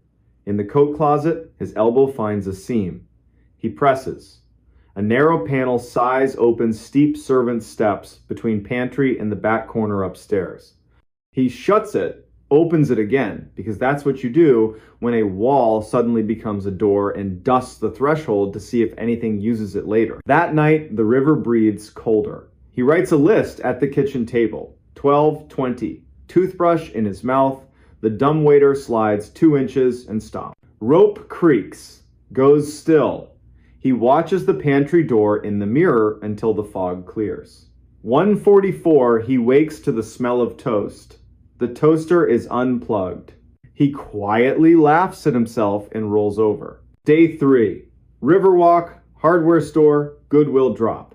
He returns at 4 and through the frosted front glass sees a shaped shoulder, hand step back. He enters slow. The air smells faintly of lilac drawer sachets. On the entry table, a small tissue bundle. Inside, a brass key, smooth as a worry stone, stamped with a single letter B and a scratched number 1. Not one of his. In the kitchen, a thin line of flour has moved, like a cup was set and lifted. A cup is clean, drying on the towel. In the pantry, the dumbwaiter rope quivers and stills. At the back stair threshold where he dusted, half-moon prints. Not boots, not bare, soft sole, small or careful. Rowan opens the closet panel and speaks into that narrow dark, calm. I own this house. I move slow. I don't throw people away. If you're real and you want to stay real, tell me your name. He hears a decision being made. A scuff at the top. A pause on the third tread. That small, quick run we all do to pretend we're not afraid. She appears on the last step. Late 50s. hair pinned, cardigan mended, with proud little stitches, wool socks in tired slippers. Her eyes scan, land on his, and choose honesty. I'm Imry Blakely. I looked after Miss Renner for a year and a half after the snow that broke her hip. I stayed after the service because the realtor kept telling me the date and I couldn't hear it. The pantry door knows me. The back stair knows me. I didn't mean to startle you. I made tea because a house should know the sound. Whatever speech Rowan thought he'd give, gone. He says the one true sentence he has. I wondered if the dumbwaiter was flirting with me. Imry almost smiles. The key? Service key, she says. Miss Renner gave it to me when the ramp went in. I hid it under the flour tin because I hide important things in unimportant places. You were at the river. I set it out when I heard you would fit your own name here. Rowan. That's a name that can learn a house. They move to the kitchen like two people agreeing not to break anything. In better light, he sees her cardigan buttons are all wrong sizes, her amber ring chipped smooth by years, and her hands jar-opening hands. She apologizes for the flour. She baked biscuits yesterday because the house woke up hungry. There are 3 in a tin, second shelf. She's not a thief. Then I owe you butter, he says, and the kettle, which has been placed cold on a burner out of habit, gets clicked on for real. Over tea, she gives him the owner's manual, no inspector rights, where radiators bang after rain, how the pantry hinge forgives more quickly if you hum, wax the dumbwaiter rope in November, scold it in July. The cellar light needs 2 breaths to remember it's a light. The center post should have been replaced 20 years ago. The house forgives it monthly. The drawer, top right, always slides back a spoon's width. Miss Renner kept a rubber band there because elastic keeps secrets better than a latch. The sound he heard was the spoon settling. The house was pointing at the elastic. Imry stands. I'm in your way. I meant to say goodbye and got embarrassed. I'll leave by the back stair. I'll leave the key. If the pipes talk too much, call. Rowan surprises them both. Stay for supper. Averill brought a casserole. I repay towns by eating what they hand me. They eat coats on because the heat schedule's still formal. Imry tells small, dignified stories. Miss Renner sang morning hymns without believing because habit and comfort share a coat. The back bedroom, under the little eave, wakes early on snow days. Whoever sleeps there will always beat the plow to the first cup. The cast iron sink has a comma-shaped chip, permission to keep going when a sentence seems finished. Before she leaves, Imry asks for a plain blessing. Not church, just something to keep people from sharpening themselves on the wrong edges. She closes her eyes, breathes once, and says to the floorboards, "We will act like neighbors, even when we don't believe in that word. We will be dull when the house asks us to be dull. We will answer with our bodies only when we are sure our names will be kept. We will not talk to empty rooms about the wrong things, not after dark." The panel closes on her shoulder. The quiet that follows feels chosen, not imposed. Rowan drops the service key in a little dish by the door. Tools like to know where they live. Weeks pass. He learns the wall of stained glass catches fire at a certain hour. He files a note with the county to acknowledge the back stair and the title. Some arrangements need paper when a house changes names. He returns Averill's towel with a loaf of something he hopes counts as baking. Sometimes he finds signs of Imry that aren't mistakes. A box of matches where there weren't any, a clean cloth folded where he'd left a crumpled one, a tidy list on the underside of a pantry shelf, wax rope, check lint trap, tuck draft snake. He writes thank you in the margin with a dull pencil. Late November, Averill appears with a county inspector who measures politely and asks the best question a bureaucrat can ask. Does this panel count as a door or a hatch? Rowan says it counts as a secret that deserves to be acknowledged. The inspector actually writes that down. That night, the wind returns with a dry old paper hand. Far on the river, a horn pulls a long, low goodbye that never is. At 1:44 in the Eve bedroom, Rowan wakes and listens. Radiator tap, dumbwaiter's shy inch, the spoon's little settle, a jar lid popped like someone forgot to loosen it. He smiles into the dark and whispers the rule he's learned here. Not answering. Not tonight. In December, the first snow is generous. Rowan learns to broom the steps like porchmen do, always pushing to the same drift, so it learns its place. Imri leaves a cream card with her new address. Basement studio, window facing a black walnut, part-time job at the county historical typing ledgers, saying names out loud so they don't think they're finished. She asks one favor. There's a trunk in the attic. Miss Renner's aunt, Minta Thorne, kept a diary for 50 years, careful and mean in the best way. The family would like the trunk if it can come down without swearing at the rafters. They climb the front stairs on purpose. The attic opens with paint stick reluctance, then generosity. Boxes are labeled in a librarian's hand, winter scarves, not this one, photographs, country cousins, bird journals, 1980 to 2010. The trunk waits under the peak leather straps, tack heads like stars. They don't open it. Not yet. They carry it down between them one step at a time, like moving a sleeping parent. It rests on folded towels in the hall overnight because old things deserve a chance to decide to be seen again. Next day, the niece Lorna Vetch arrives with grocery tulips and a cake. In the parlor light, they lift out muslin-wrapped books, a cloth bag of buttons, a county fair postcard for a totally average pie that still won a ribbon, a small silver bell on frayed red ribbon, and 3 glass marbles that for no reason never lost their shine. They leave the bell and the marbles.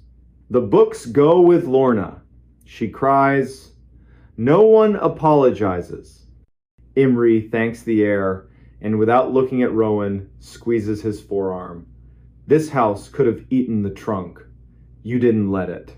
The town weaves itself in. Lux Odea, the sash guy, fixes a window in exchange for shelves and a long story about a boat.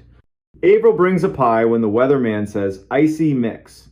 Sometimes Imri knocks at the front, sometimes she ghosts the back stair. Either way, she says hello like joining a sentence, not starting one. January. A title office woman arrives, shivering with a folder.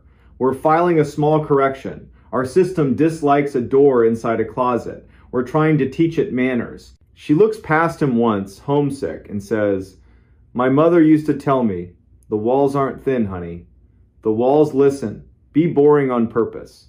See how long the trouble lasts. By March, the house is ordinary, which, if you've ever lived with an old place, means dear. At 1:44, the kitchen makes the spoon sound and then doesn't. He doesn't get up. He thinks about that first night and his urgent need to explain things. He thinks about the word empty and realizes it's never been fair to rooms or to people. He thinks about the service key in its dish, the wax circle on the pantry door, the trunk asleep in another house now, and the sentence that has started living under his tongue, we are boring on purpose when the house asks us to be. Spring loosens the river's shoulder, sycamores light up pale green, windows remember they have hinges. On a Saturday in late April, he hosts a small dinner. Avril, Lux, Imri, Lorna. The stained glass holds a sunbeam like a jewel you don't have to own to admire. They eat food that doesn't try too hard. Say names. Avoid lazy. How's work? When the dumbwaiter creaks, everyone notices and then lets it be. That's what families do for the oldest relative in the room. Night falls. Dishes done. Leftovers sent home. Rowan stands in the hall, touches the pantry with the back of his fingers. The wax circle is nearly rubbed away, worn down by his own small reverence. He clicks the chain, turns the deadbolt, sets the kettle just to tell the house what time it is. From the back stair, a single tread answers. Not a knock, not a warning, just wood on wood. Patience. A place teaching a person to hear the difference. Rowan doesn't ask who, he doesn't answer. He folds the cherry print towel and tucks it in the drawer where elastic lives. He breathes in, breathes out. The night listens back, and it does not feel empty at all. The park ranger who found something he shouldn't have. In 2019, on a wind-bitten Wednesday in late February, deep in the Texas desert where the land is so wide it makes your chest feel small, a park ranger found something he was never supposed to find. It did not glow, it did not scream, it just hummed soft enough to doubt, old enough to be dangerous, and patient enough to wait 40 years for the right set of hands. Before we begin, tell me, where are you listening from and what time is it there? Big Bend National Park wears weather like a personality. That morning, the sky was the color of porcelain right before a storm, and the first wind rolled over the flats like a bad thought, hard, dry, and full of grit. The Chisos Mountains sat on the horizon like a deep bruise.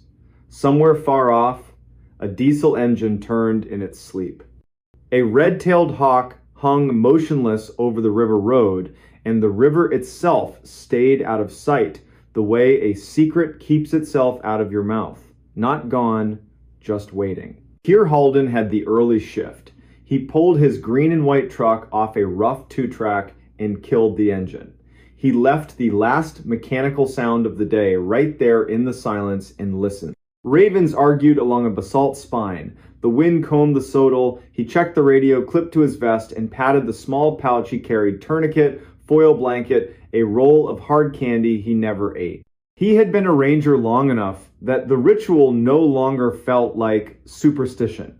It felt like showing up. Dispatch came thin, the way winter voices do when they travel far. Calm as coffee. It was Juniper Voss. She gave him the entire morning in 3 sentences. 1. A couple was overdue on the Outer Mountain Loop, slow but stubborn, last seen at dawn yesterday.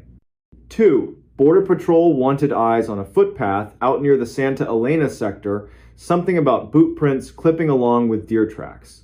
3. The odd thing. An alarm squawked from an old USGS box no one had keyed in for years. The unit was the kind that used to sunbathe on a little solar panel and gossip to Washington about rainfall or tiny quakes or numbers that made people in ties feel like they understood the desert. Not a priority. Just weird. Copy your list, Keir said. I'll check the footpath first, then swing by the USGS thing if light holds. Keep the overdue loop hikers in my pocket. If they hit a wall, they'll beg your radio before noon. Juniper warmed. Appreciate it, Keir. Una's in Panther Junction, and she's listening. She wants a call the second that antique turns out to be anything other than a rattlesnake condo. Also, hold on to your hat. This wind eats. My hat and I have an agreement, he said, smiling into the windshield. Then he shifted into 4 high and idled the last 1/8 of a mile. Ocotillo leaned like fishing poles in a dream. The ground changed under his tires, hard pan to sugar, sand to flint. He stopped where a shallow arroyo opened its mouth and stepped into a moving silence, the kind that lifts sound off you in strips. The sun hit his cheek like a warm coin. The footpath wasn't a path so much as a set of habits worn into the land. One moment it disappeared, the next it returned. As if embarrassed, he followed it by the rules all animals obey. Where a coyote would choose shade, the prince chose shade. Where the wash cut deep, the traveler stepped high along the bank, then drifted back down. Keir could read height in the length of a stride, weight in the heel bite, worry in the way a left foot trusted soil more than the right. The tracks cut south and west. Not his business, unless the story moved too close to paperwork. He gave the arroyo an honest hour, then turned toward a low ridge where the old stone shows its hand. The USGS unit sat where Juniper said it would, half hidden in shin oak, a dust-colored box with a turtle-back lid circled by a ring of rocks meant to keep cattle from testing it. A ground rod poked up like a silver reed. A cable that should have run panel to sensor lay severed and curled in a small defeated loop. Everything about the box said one word: old. The agency badge on the lid was sunburned down to a ghost. Keir crouched and touched the lock. It had been cut once in some other decade, replaced with a newer hasp, then left alone. He had bolt cutters in the truck. He also had a phone and a supervisor whose caution had kept more people alive than anyone would ever be able to count. He radioed Una Ketteridge and reported only the facts, no adjectives. Feels like a history lesson, Una said. But it pinged the system. Could be a dead battery hiccup, could be a bored cow, could be a deer with opinions. Use your judgment. If you cut it, I want eyes on whatever you see. On the walk back to the truck, the wind had put on a better shirt. It had shoulders. He returned with the cutters, braced the box between his knees the way you steady a barrel, and bit through the hasp in one clean press. The lid lifted, reluctantly, seal hiss, a sigh. Inside, a spray of sand in a neat gray well. At the bottom, dry as the moon, sat a metal cylinder the size of a coffee can, strapped in place. A conduit ran out of sight underground, snug, official. On the cylinder, a hand-etched label slept under yellowed tape. Lechuguilla Array, Node C, date July 1976. Kier didn't say anything out loud. Lechuguilla is a cave in New Mexico, days to the north, in a world underground, but the word tastes like limestone and men with carbide lamps. He snapped a photo, sent it to Una, and waited. The wind set a hand on the oaks and took it back. Una returned with a name, Harlan Sevier, at USGS. He says that's a shock sensor, not seismic. They use them at the tail end of certain tests to see if anything rattled. He also says if you'll be a saint and bring the cylinder here, their archivist will buy him dinner if it's got the word Lechuguilla on it. Happy to fund your steak, Kier said. One more look before I break the strap. He slid a hand along the cylinder. The metal felt cool, as if the sun hadn't mattered to it. His fingertips found a folded paper tucked under the strap. He pinched it free. A field, tag time, weather, who to blame. The ink had softened but held. The name on the tag wasn't one he knew. Ivar Cade. Below the name, replace node C if hum persists. Call Rourke. Kier sent a photo of the tag. This time, Una took longer to answer. When she did, her tone changed the temperature of the room he was standing in. Rourke Delmont used to be a deputy in Terlingua, she said.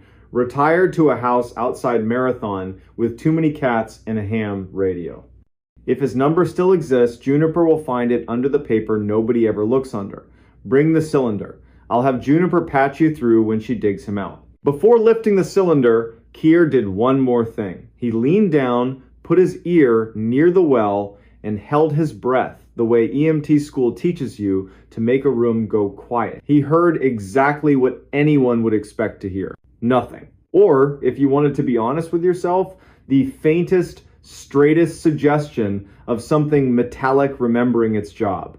Not a sound you could brag about, not even a sound you could swear to. Still, he felt it the way you feel, a draft in a closed house. He wrapped the cylinder in a blanket and set it behind the truck seat. The wind decided they were partners now. On the drive to Panther Junction, he kept his hands loose on the wheel while his brain ran two lanes, one labeled hikers, one labeled hum. The radio whispered, then cleared. Juniper.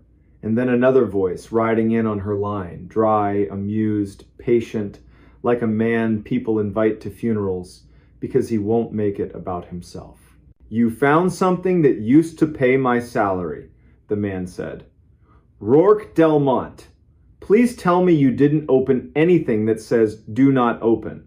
I don't drive after lunch. Kier told him the story from the top. Rourke told one back. It started in the 1970s when men wore ties into the field and ended when people stopped writing months out longhand. The short version, at the end of a certain era, a few hush-hush pieces of gear got planted in places they didn't belong and then forgotten when one team assumed another team would clean up. It wasn't sinister, it was human. Drawers are easier to open than to close. Ivar Cade, Rourke said, trying the name on his tongue. He was a tinkerer, listened to ground like it had opinions. He had this thing about humming. Said if a box hums, you treat it like a street dog, no sudden moves. Stop when it stops. Sounds like his note. If you get that cylinder into your office and crack it, and something inside looks like it wants to be played on an old machine, call me back and let me be foolish one more time.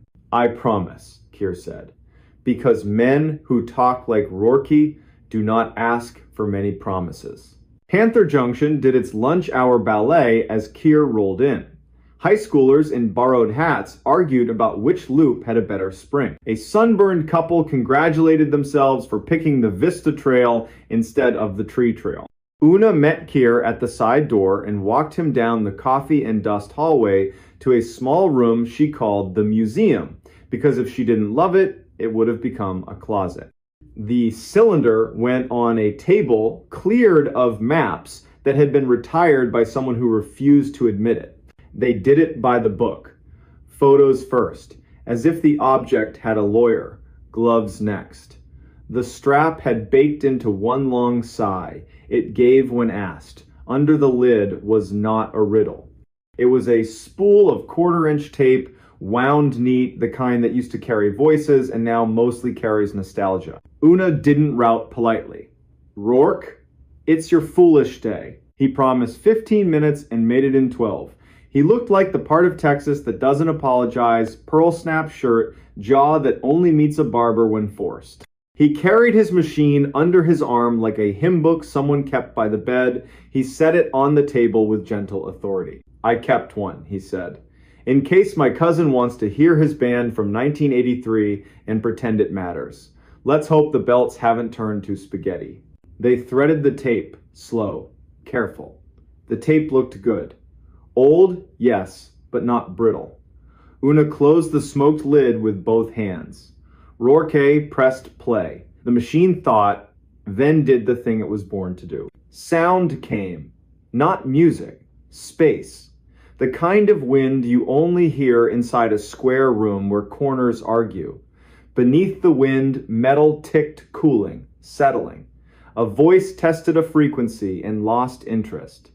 Silence held its breath too long and then broke in two. A different voice, young, certain read a time and a barometric pressure, and then ducked his head like he was embarrassed. Minutes walked by and refused to hurry. Keir forgot he was standing. Una leaned without leaning. Juniper appeared in the doorway and didn't cross it. Around minute 11 or 12, voices started coming in more often, short barks of men in sun stupor. They tossed numbers back and forth. Then the numbers stopped, and something in the room with them tried to take the speaking away. Do you hear that? The young voice said, pleased and uneasy at the same time. That's the hum. It's not in the wires. It's under me. Rourke leaned in. The belts made a private adjustment. A long, thin sound slid up under everything, like someone dragging the flat of a blade across piano wire. You could hear the tape hesitate, then pull itself together and keep going. There was more jokes about coffee that wasn't a man saying lunch like it was a destination. The young, certain voice, again, not yet, and later, now. At the very end, after the leader flapped and the machine hiccuped, there came 3 small knocks. Tap, tap, tap. Could have been anything, metal cooling, a knee against a table leg, but the kind of anything that sticks. No one spoke for a while after the reel stopped. Una found 2 mugs. Juniper poured from the thermos she kept for not really emergencies. Rourke lifted the spool with both hands like it was a plate his grandmother would notice if he chipped. What exactly did we just hear? Juniper asked finally, not demanding an answer. Somebody hitting the sensor lid? A can rolling across the floor? Why do 3 little taps make 3 people look at each other like we just heard a prayer said backwards? Rourke answered the tape. If Cade wrote that tag, and if the wind outside doesn't mind me being honest, I'd guess he heard something he decided was not wind, not gear, and not cattle. If he thought it was a hum, he would do what he always preached. He'd keep his mouth shut, he'd count. He'd refuse to answer. He taught me that when we worked a roadside call box that wouldn't stop ringing on its own. Juniper smirked a little. Do we have to file a report that uses the word haunting? We have to file one that uses the word found, Una said. Maybe returned. Anything else lives with time. The day pushed back into its chores. Rourke took the tape to his truck and swore he wouldn't play it for anyone who owed him money. Keir signed the chain of custody with a flourish just exaggerated enough for Juniper to roll her eyes and accuse him of showing off. Then he stepped back into a heat that had moved one shade higher. He still had the overdue hikers in his pocket. The river would throw a cold ribbon across their route. The front would stand up and try again by dawn. 2 hours later, he found them under a cottonwood, unhurt and mad at themselves, like all healthy overdues. The man's name was Corliss, which made Keir like him for no reason. The woman's name was Mylene, which made him like her for matching. They had underestimated the sun for the 500th time in human history. Keir gave them water, changed the rhythm of his sentences so they could cover their pride, and walked them back with a conversation about birds that let everyone keep the day. By the time he signed off from Juniper, the sky had turned the color of a bruise willing to heal. He drove to his little place outside Study Butte and sat on the step with his off-duty radio, playing a baseball score under a song. An insect flung itself against the porch light, learned nothing, and decided to live anyway. Keir set his boots side by side because the day deserved it. He slept hard and dreamless. Morning came with a sound like someone riffling a fat book. The front finally threw itself across the basin. His phone buzzed at 6. Una. Rourke had gone home, changed his shirt, then changed his mind, and gone to Marathon to pick a fight with the archives. He found Ivar Cade's obituary. 2 lines and a date. 2006. Loved the desert. Survived by nobody. Not the same as alone, but close enough on paper. What followed was a day of strange chores that make up the secret half of a park ranger's job. A woman dropped her keys into a pit toilet at Rio Grande Village, and Keir recovered them with a coat hanger and a moral crisis. A Mexican Jay picked not 1 but 2 sandwiches off a truck bed and strutted into a mesquite. A man cornered Keir at a trailhead to ask, with pure sincerity, where the dinosaurs sleep at night. By late afternoon, the front was empty and the air could remember how to be clean again. Without planning it, Keir's truck found the 2-track, then the ridge. He didn't expect the stand of oaks to look guilty. He didn't expect to kneel beside the empty USGS box and feel right behind his breastbone the desert's particular permission, the one that says you can stay if you keep your voice small. He put a palm on the metal and counted to 10 without breathing. Then he exhaled and counted to 10 again. A raven landed behind him and made a single rude comment. Keir laughed, surprised by his own sound, and turned as if he'd given his back to the wrong thing. The raven hopped, decided the joke had landed, and went back to its schedule. Keir wiped his palms on his pants and told the box out loud that it was not an afterthought. Then he walked back to his truck. That should have been the end of it. It wasn't. 2 miles down the road, the radio jumped in a way that made Keir grab the volume out of pure goodwill. Juniper again, voice controlled, verbs undecided. Bringing you an incoming, she said. I have a caller listening to an old field tape on a machine in his truck. He would like you to meet him at mile marker 23 on the Marathon Road and decide if he should stop. He says please twice. I believe it's Rourke Delmont. On my way, Keir said, because you don't let a good man have an embarrassment alone on asphalt. Rourke's truck waited on the shoulder like a patient mule. Driver door open. The little tape machine sitting on the seat where a person would be. The reels turned greedily. They didn't ask for much, just power and a little faith. Rourke kept one hand near the brake lever and the other on the wheel, like he might have to drive the whole arrangement away from something you can't swerve around. It's nothing, he said as Keir approached. Wind in a different hat. Men I used to be, saying numbers the way sunburned men do. And yet, listen to the part that pretends it's not there. They listened. Under the wind, not behind it, like a floorboard under a rug, a low line had begun. To call it a note would suggest it had manners. It didn't. It was a long idea someone forgot to end. Even the machine grew cautious, as if its belts could feel the shape of the room that tape had once been in. On the recording, the young voice spoke again. Careful this time, do not answer it. If it chooses a rhythm, let it be a rhythm without you. Rourke clicked stop with his knuckle. The truck filled back up with honest air and the faint smell of old foam. He was a crank, Rourke said with affection. Cade. He liked to say there are only two kinds of people under the sky. The ones who answer first and the ones who listen first. Then he'd pick which one to be like he was changing shirts. He loved seeing what the world would do if he made it take the second move. Why here? Keir asked.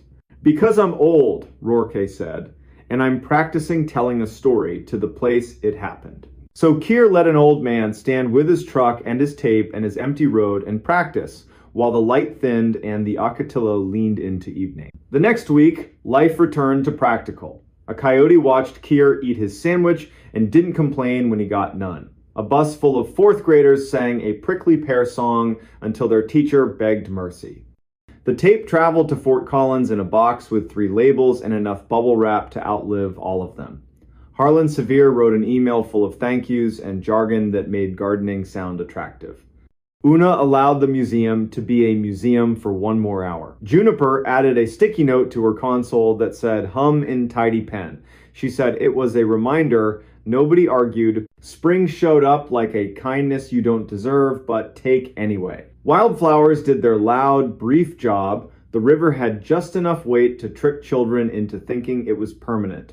Keir took 2 days in a cabin near Terlingua and practiced being nobody. He woke once with a name in his mouth that wasn't his and laughed at the rafters for the body's weird tricks when the mind is too full of story. Late April brought a letter to Panther Junction on paper that believed in itself. Una slid it open with a pocket knife just because it's always fun. Ione Greathouse, archivist, wrote in a tone you'd expect from someone who can't believe she's paid to do what she loves. Thank you for the cylinder, thank you for the tape. They had duplicated it and cleaned it until someone might mistake it for modern, though its real value was in the fact that it wasn't. As for the hum, it did not exist in the tape as a measurable frequency. It existed as a missing one, a hole where numbers stopped trying to be numbers and then remembered themselves. The packet included a transcript with timestamps and that one line that still put a chill on the back of everyone's neck. Do not answer it. Keir read the whole packet at his little table by his one window. He read it slowly, the way you set out water for an animal you hope will trust you. Then he called Rourke and offered to drive up. Bring limes, Rourke said. I'll bring something that burns properly. They sat on Rourke's porch while the cats did criminal things around their boots. What did we find? Keir asked the dark. He wasn't asking for nouns. Rourke lifted his glass, set it down. Proof of boring bravery, he said. Men in a small room under a big sky who decided not to be interesting in the wrong way. They heard a thing they couldn't own, named it hum, counted it, refused to answer, ate lunch, and went home. Then they left us a spool no one cared about until a winter wind told it to wake up. A train with no business being that close laid a ghost horn over Marathon and moved on. Cats faced the horizon like it owed them. The stars did what they always do after weather, brag. The next morning, Keir stopped by the museum. The empty cylinder sat on a shelf at eye level. The card below it said the simplest possible thing. Found near oak, returned to desk. The rest lived between the wind and anyone willing to lean close. On a Friday in May, when tourists arrived like convoys and the park gets louder on the surface and quieter underneath, Keir hiked up a dry wash and saw 3 small round marks pressed into dust on a flat rock in the shade. He touched one lightly with the back of his middle finger. The way you test a skillet you don't trust. The marks were fresh. They could have been made by a walking stick. They could have been made by the end of a tape case. They could have been made by a raven being too literal. He took a picture anyway. Then he wiped the rock clean and laughed at himself, because the rock did not mind and did not notice. That night he called his sister in New Hampshire to hear how her voice could make heat talk about snow. He told her a version of the story with the precious parts swapped out for ones that wouldn't. She said she loved that he had a job where silence came with rules. He said he loved that she had a job where noise had neighbors. They hung up like families do when there is more to say and no hurry to say it. Summer leaned in, heat stacked on heat. Tourists tried to buy wisdom by buying bigger hats. The monsoon teased, then teased again, then finally did the decent thing and broke on the mountains, letting Cactus drink for real. Keir learned one more part of the park and then another, then deliberately forgot the exact shape of the gray cylinder, so that if it ever wanted to remember itself to him, it would have to do it honestly. He never heard the hum again. He wasn't disappointed. The desert does not owe encores. He heard the small faithful noises that make this place a sentence you can live, in quail cubbies rustling like loose paper, the groan of a truck asked to be patient, a woman laughing in a campground when a child said the stars were a spill. He filed 2 reports that month that used the word found and did not once use the word weird, which felt like progress. Now and then, on a long stretch between somewhere and nowhere, Keir would thumb the radio and ask Juniper the only question you ask a dispatcher who has saved you from your own hurry more times than either of you can tally. What's your world tonight? And she would read a list that wasn't a list flat tire near Terlingua, a man who locked his keys in his canoe, a long-haul driver whose wife had a baby while he sat on the shoulder crying and not caring who saw. That's the net holding up the desert. Not ropes, voices. When autumn returned with its clean knife, Juniper added a second sticky note by her console, not to replace the first, but to keep it company. 3 words. Do not answer. She said it was a reminder. Keir said it was a sermon. Una called it practical and wrote a procedure memo that future rangers would roll their eyes at and then follow anyway. Early December. Cold morning. Keir drove out to the ridge where the oaks keep their small green and parked, facing the wind that once crawled under his shirt. He walked to the empty box, set his hand on the rim, and spoke the way a man talks to a stone when no one is looking. He hoped whoever had listened first had wandered off to a place with shade and water and endless lunches. He said 3 names: Ivar Cade, Rourke Delmont, Juniper Voss.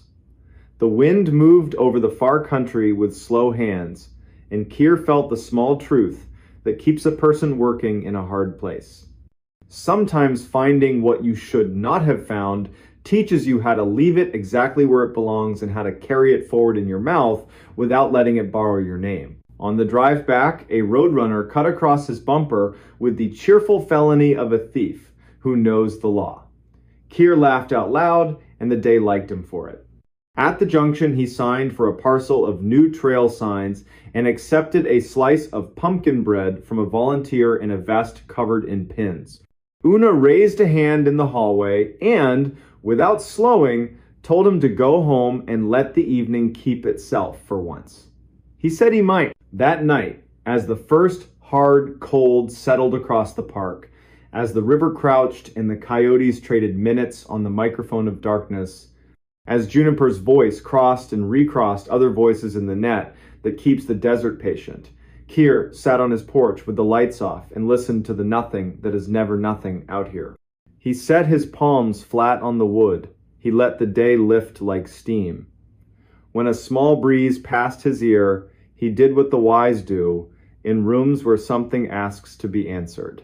He counted to 10, then to 10 again. And because he knows the difference between bravery and good sense, he did the hardest, bravest thing he could do. He said nothing at all. The missing campers were never alone. Today's story takes place in Idaho's Salmon Chalice backcountry. Late September 2018.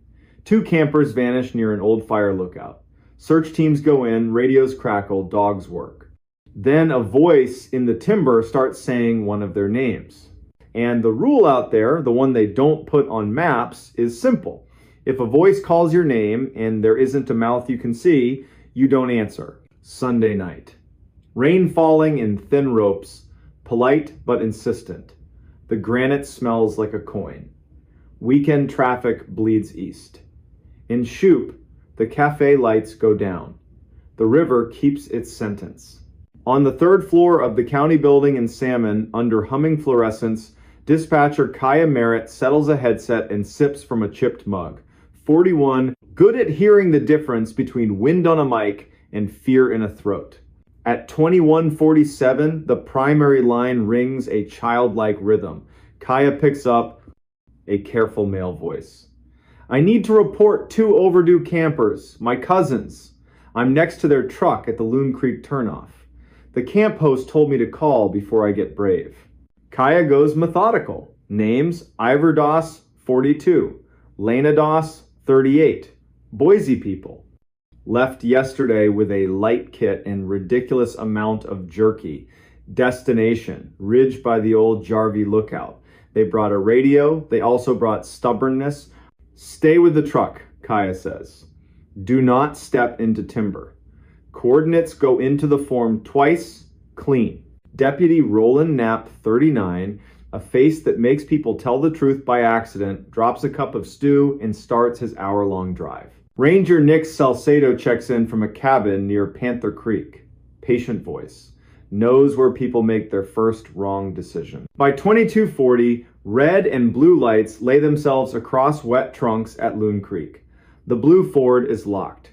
A map inside is soaked, still readable in a bleeding wet. Camp host materializes. The pair planned the ridge, backed in for an early exit. Rain's coming, he'd warned. Rain brings the air alive, they'd said. Nick slides the map onto the tailgate. A penciled circle on the ridge. A dotted line up the wrong drainage, then corrected like a man who doesn't like admitting guesses. Beside the circle, Lena's neat list. Stove, coffee, headlamp, prayer. Time matters, Nick says. No volunteer conga line onto wet granite at midnight. Cousin stays with the deputy. We do this steady. At 1, they find the camp the way you sometimes do. Ghost of a new fire ring, a tiny cairn somebody couldn't resist. A boot print Rain is trying to steal. 2 sets. Walking together. Roland Marks calls it brings them back. Morning plan gets written like an anchor. Kaya works the night like a loom.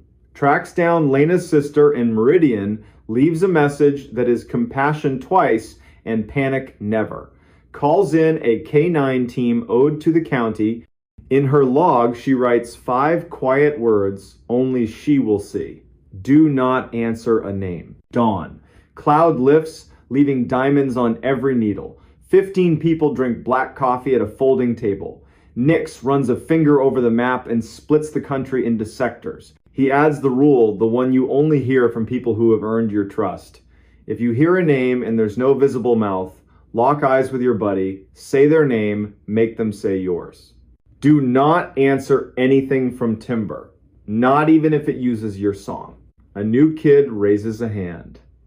Is that folklore or a line I can put in a report? It's how you get home for lunch, Nix says. Teams move out with that respectful, quiet September pines demand. Dogs in bright vests quarter the slope. One line takes the spine, another slides into a black burn, snags like busted metronomes.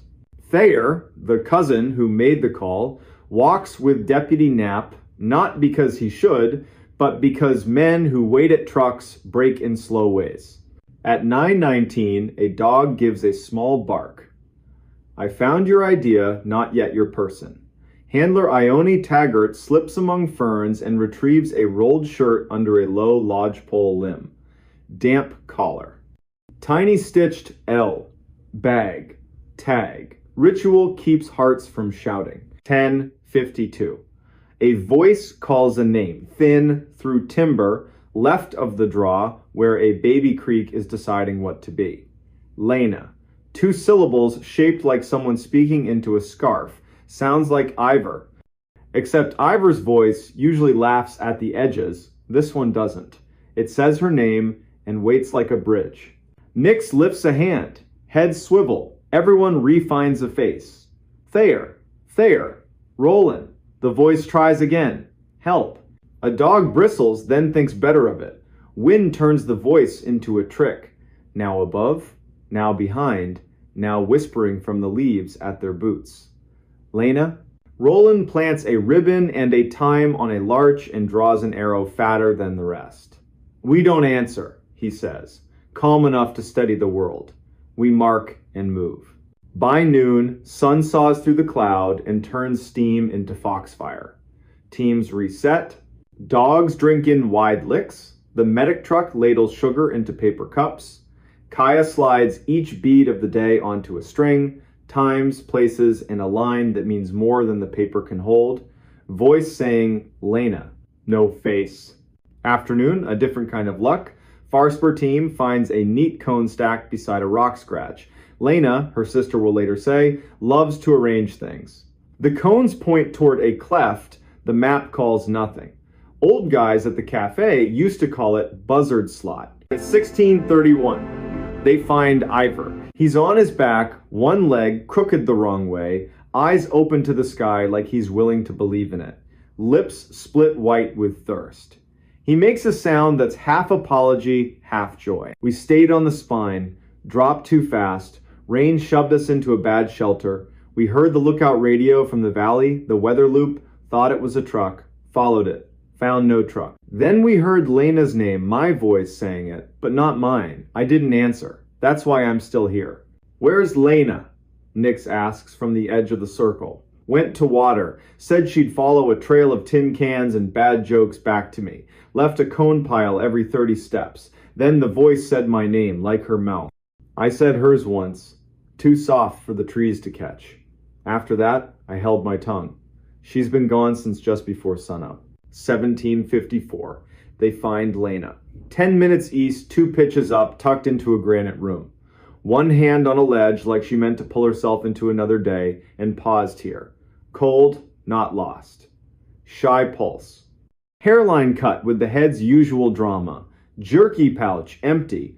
Pockets full of gravel, her attempt at a breadcrumb trail in a place that only Prince would stone. Wind keeps the helicopter on a leash, so they burrito the pair in foil, wool, and intention. Move them by patient inches. Dogs trot with tails up, doing what dogs were born to do. Ivor talks about coffee like a religion.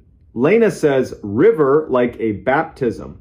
On the tailgate under a county floodlight, lines running into arms, Lena gets her question to work. The voice, she tells Nix, it said his name.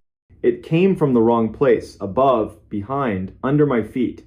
I didn't answer. I counted to 50, then 50 again. Sat on my hands so they wouldn't lift like a trained dog. I just repeated your rule. Find a face. Say a name you can see. People get hurt up here when they answer a mouth that doesn't have their best in mind. You did right. Thayer. Because brains want drawers to push fear into we were never alone, were we? Lena gives a small, tilted smile. That's mountains for you. You're with wind. With water. With old decisions other people made and left hanging in the trees. We borrowed theirs. Wind behaves. Helicopter drops in. Medics step out with faces that make mothers cry from relief alone. They pack the dosses like a wedding dress into a trunk and lift.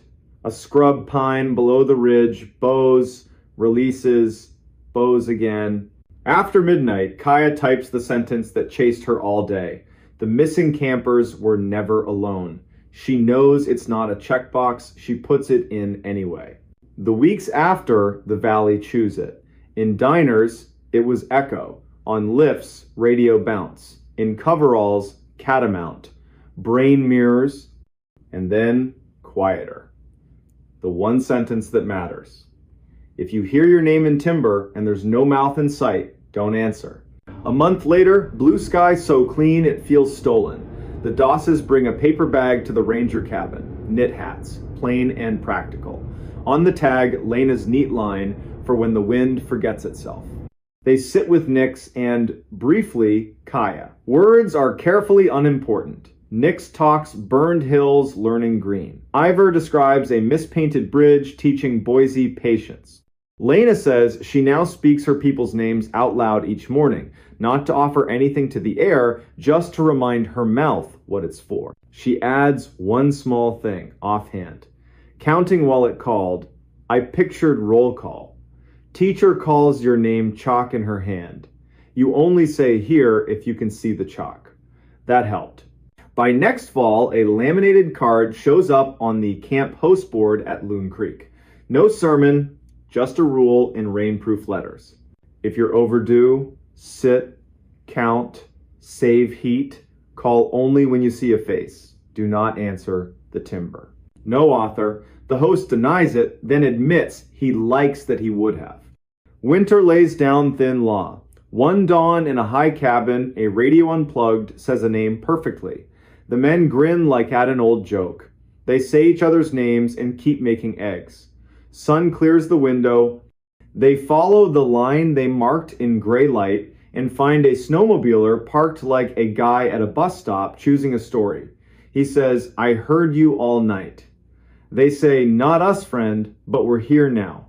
Years later, at the Shoop Cafe, Sunday closing time, you might hear it slide by. Loggers arguing about draws, a couple practicing their baby's name, somebody at the counter saying, "Those campers below Jarvie, they weren't alone." Nobody is out there. The hills keep you company, sometimes too well. If you catch Kaya after a shift, headset marks on her face, she won't give you a ghost story. But if you ask what she learned that September, she'll look at the river and say this: listening is work. Names are tools. Home is where you only answer when you can see who's asking. A town can hold itself together with a quiet rule repeated by people not interested in drama. She might even add, very soft, that the missing campers were never alone, and neither are you, if your hands stay steady and your mouth remembers when to keep its strength. Then she'll tip well, step into a night that smells like pine and iron and rain, and head home where a clock mutters forward, a radio sleeps politely, and the mountains lean in, listening like they always do. What happened inside the tunnel changed him forever. It starts with first snow over the Cheat River, late November, year 2011. The kind of ash-colored flurry that only sticks where the mountain keeps its shade. Down in the cut, where an old railroad spur once ran through Brushy Mountain, there's a brick-lined tunnel that still breathes iron and limestone like it never retired. Locals know. Places like that are older than whatever story you brought with you. The man who walked in that night was 38-year-old Thayer Mott. 2 years home from a blistering overseas contract where dawn came with a buzzer and the heat tried to erase you daily. Back in West Virginia, he did county roads, cones, culverts, sleeves, rolled exactly the way your grandfather approves of. Off the clock, he carried radios for fun, listened to the weather net the way other men listened to baseball. Thayer lived alone in a small cottage that apologized every winter for one window that never sealed right. And he had a rule: write things down and the world behaves, at least for a while. At exactly 1950, by a cheap, luminous watch whose hands never lied, Thayer stepped into the Brushy portal. He'd told dispatch Lenox Vale that he'd walk the right-of-way from Brushy to Quarry, check drains, note a small rock slide from last week, headlamp, warm white, a spare in his pocket because batteries lie. He descended the stone throat. Brick arched overhead, ballast underfoot, old rails long since lifted clean for quick money. He kept to the shoulder, counted steps, scraped slate from the crown with the toe of his boot, and wrote little facts on a card because little facts keep the big ones honest. 50 steps. The foot sound changed dry to damp. The tunnel sound, river on stone, temperature wind, steady drips settled around him. And then at 2012, something new slid in beside him. Not ahead, not behind, beside. A girl's voice. Not echo, not machine. A child's cadence without the child's confidence. First a rising vowel like someone tuning their courage. Then a single word delivered with precise hope. Thayer. Tuclo. He did not answer. In Monongahela County, rule number 1 for deep places is simple. When the dark learns your proper name, do not answer. The voice tried again. Thayer. A tiny clatter shoe to bottle somewhere along the brick. A little grit slithered down the wall. Thayer laid his left palm flat to the tunnel to tell his nerves where his body ended, lifted his radio with his right, and went bureaucratic on purpose. County Mott, Brushy Tunnel, on foot, moving west. I have a voice event. Log it at 2012. I'm not answering. Continuing slow to center. Line of retreat established. Over. Lennox came back with the calm you hear from storm spotters who've seen it all. Copy voice event. Keep that lamp honest. And if the dart tries to be clever, you be boring back. Thayer moved 10 careful steps. The story he didn't request kept coming. The floor sagged a half-inch subsurface water chewing quietly at the bed. The left wall had the tiniest bow. A weeping drain left a snail-clean stripe. He crouched, touched the wet, tasted iron and cold limestone, flagged it, kept going. The voice shadowed him, not obedient, but parallel. Third try, it used the weapon, it had his name, and then added a confession. Even worse, in a tunnel. I followed the light and I can't find it now. The hiss after the last consonant, tears. He pictured a dozen real kids from a dozen real houses.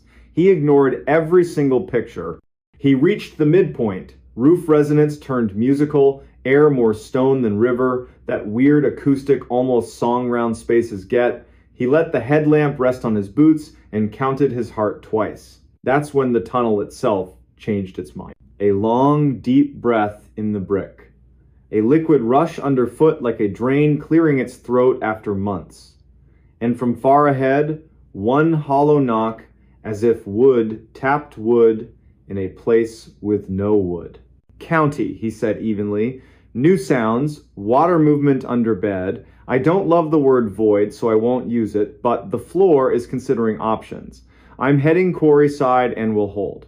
Over. 10 minutes into that retreat, the brick made a quiet, serious sound. Only people who've been around masonry hear mortar unlatching. He shot the lamp up. A hair-fine seam ran lengthwise across the crown, like a hand-drawn horizon. He didn't run, he left. The daylight made the world small again. He sat on a frost-etched limestone chunk and breathed until gravity stopped arguing. He waited for backup. Sheriff Enoch Pyatt arrived ex-mine rescue, slow until work begins. Good lamp. Rope in a hasty coil. He listened without interruption, nodded once like the night had finally learned to tell its story right. They went in together. Pyatt pushed a broader beam holes live where danger sits. The seam was worse. 3 bricks down, the line dropped like a child slipping while holding hands. Then the voice returned. Not Thayer this time. One word that made both men remember there was a ridge above them and an even bigger sky above that. Daddy. Pyatt went to one knee, palm on brick, like you calm an old dog. He didn't answer the voice. He addressed the wall. We're not breaking you tonight. No names. We'll bring math, shoring, and bored people who'd rather argue football than be brave.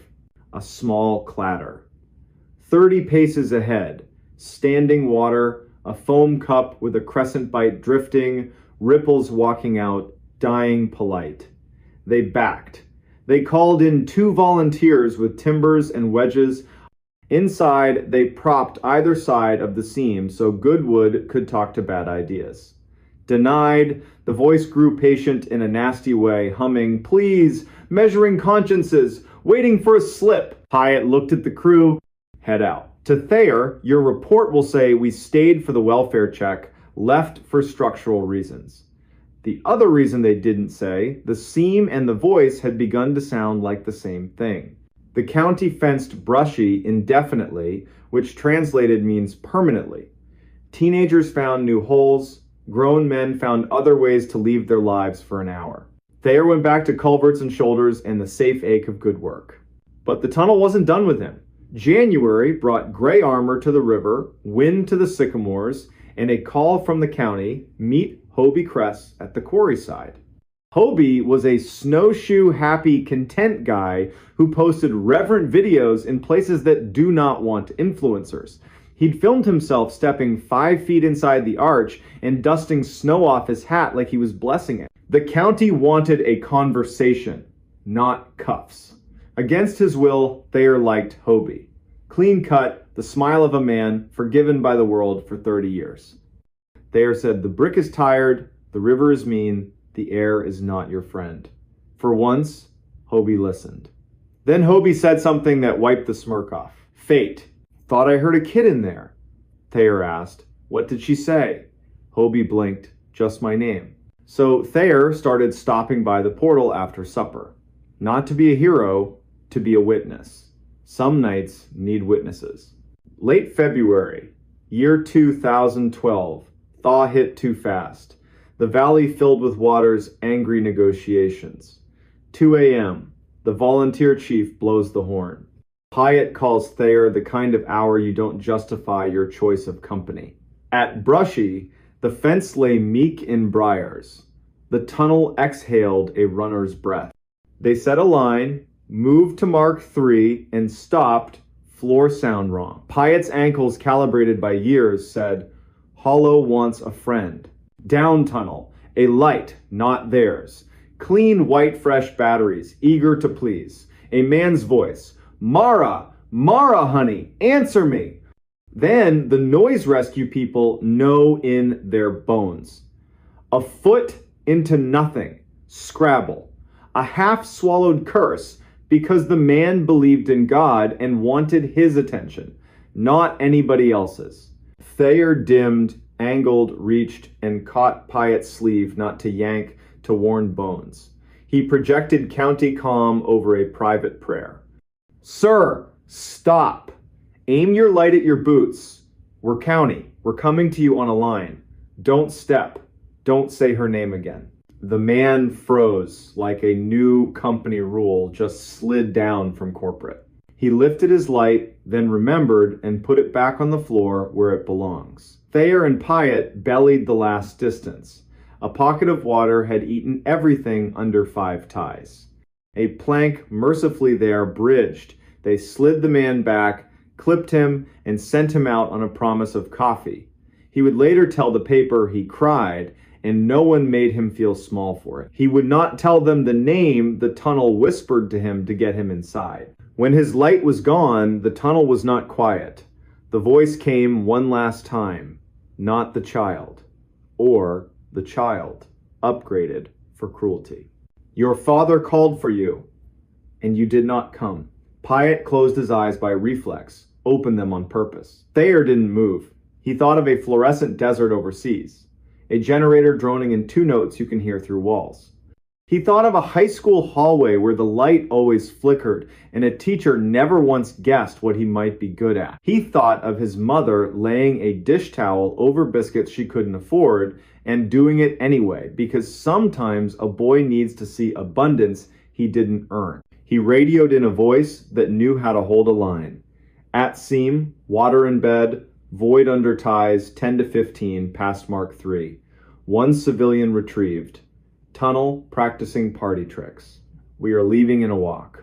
After the flood signed its name and crews policed the driftwood, small pieces that look like birds, big pieces that look like law, the county rebuilt the fence, bolted the sign, and kept the order permanent. The tunnel stayed. The voice, if it stayed, learned boredom, because this county does not answer. What the tunnel changed in Thayer wasn't superstition, it was speed. He started talking slower to people who live half their lives in the dark. He learned to stand on the downstream side of a bad decision, so if someone ignored a fence, his body'd be where it needed to catch them. He untied his boots on the porch, not the kitchen. Thresholds matter. Spring, the county finally replaced that chronic sycamore. A woman, Hetty Dockery, knocked on Thayer's door with a box of rooted maple slips and a photograph from her father's desk. A girl in an expensive dress and a useful coat gone since the 1970s. Hetty asked if he'd go with her to the portal and speak the name once. He didn't correct her, he went. She said the name. The tunnel gave back a sound like the end of a hymn key change. No organ. On the walk down, she stepped steadier than on the way up. Thayer married late. A nurse whose laugh lingers in rooms after the door shuts. They bought high ground, a porch that never needs apology, a basement that never needs courage. Some nights he writes 2 lines to keep the past small. The tunnel is still there, I am still here. In church, when a baby cries during a hymn, he doesn't wince. He lets the sound pass through like a storm already spent over another ridge. Ask him at the gas pump. No nonsense what the voice was. He'll give you the closest truth he owns. The dark repeats whatever it hears most.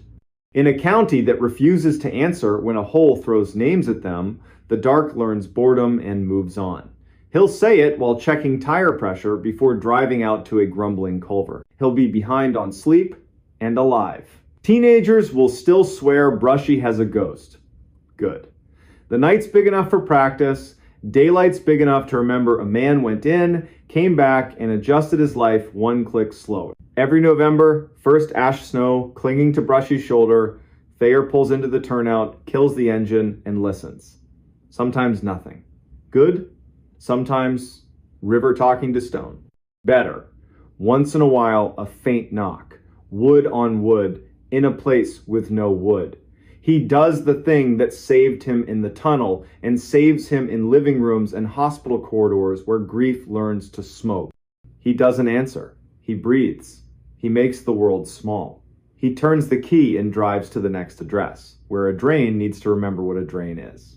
What happened inside that tunnel did change him into the kind of man who practices slow, decent caution. Rope in the truck, second lamp in the pocket, habit of calling the county when a night grows teeth, and taped to the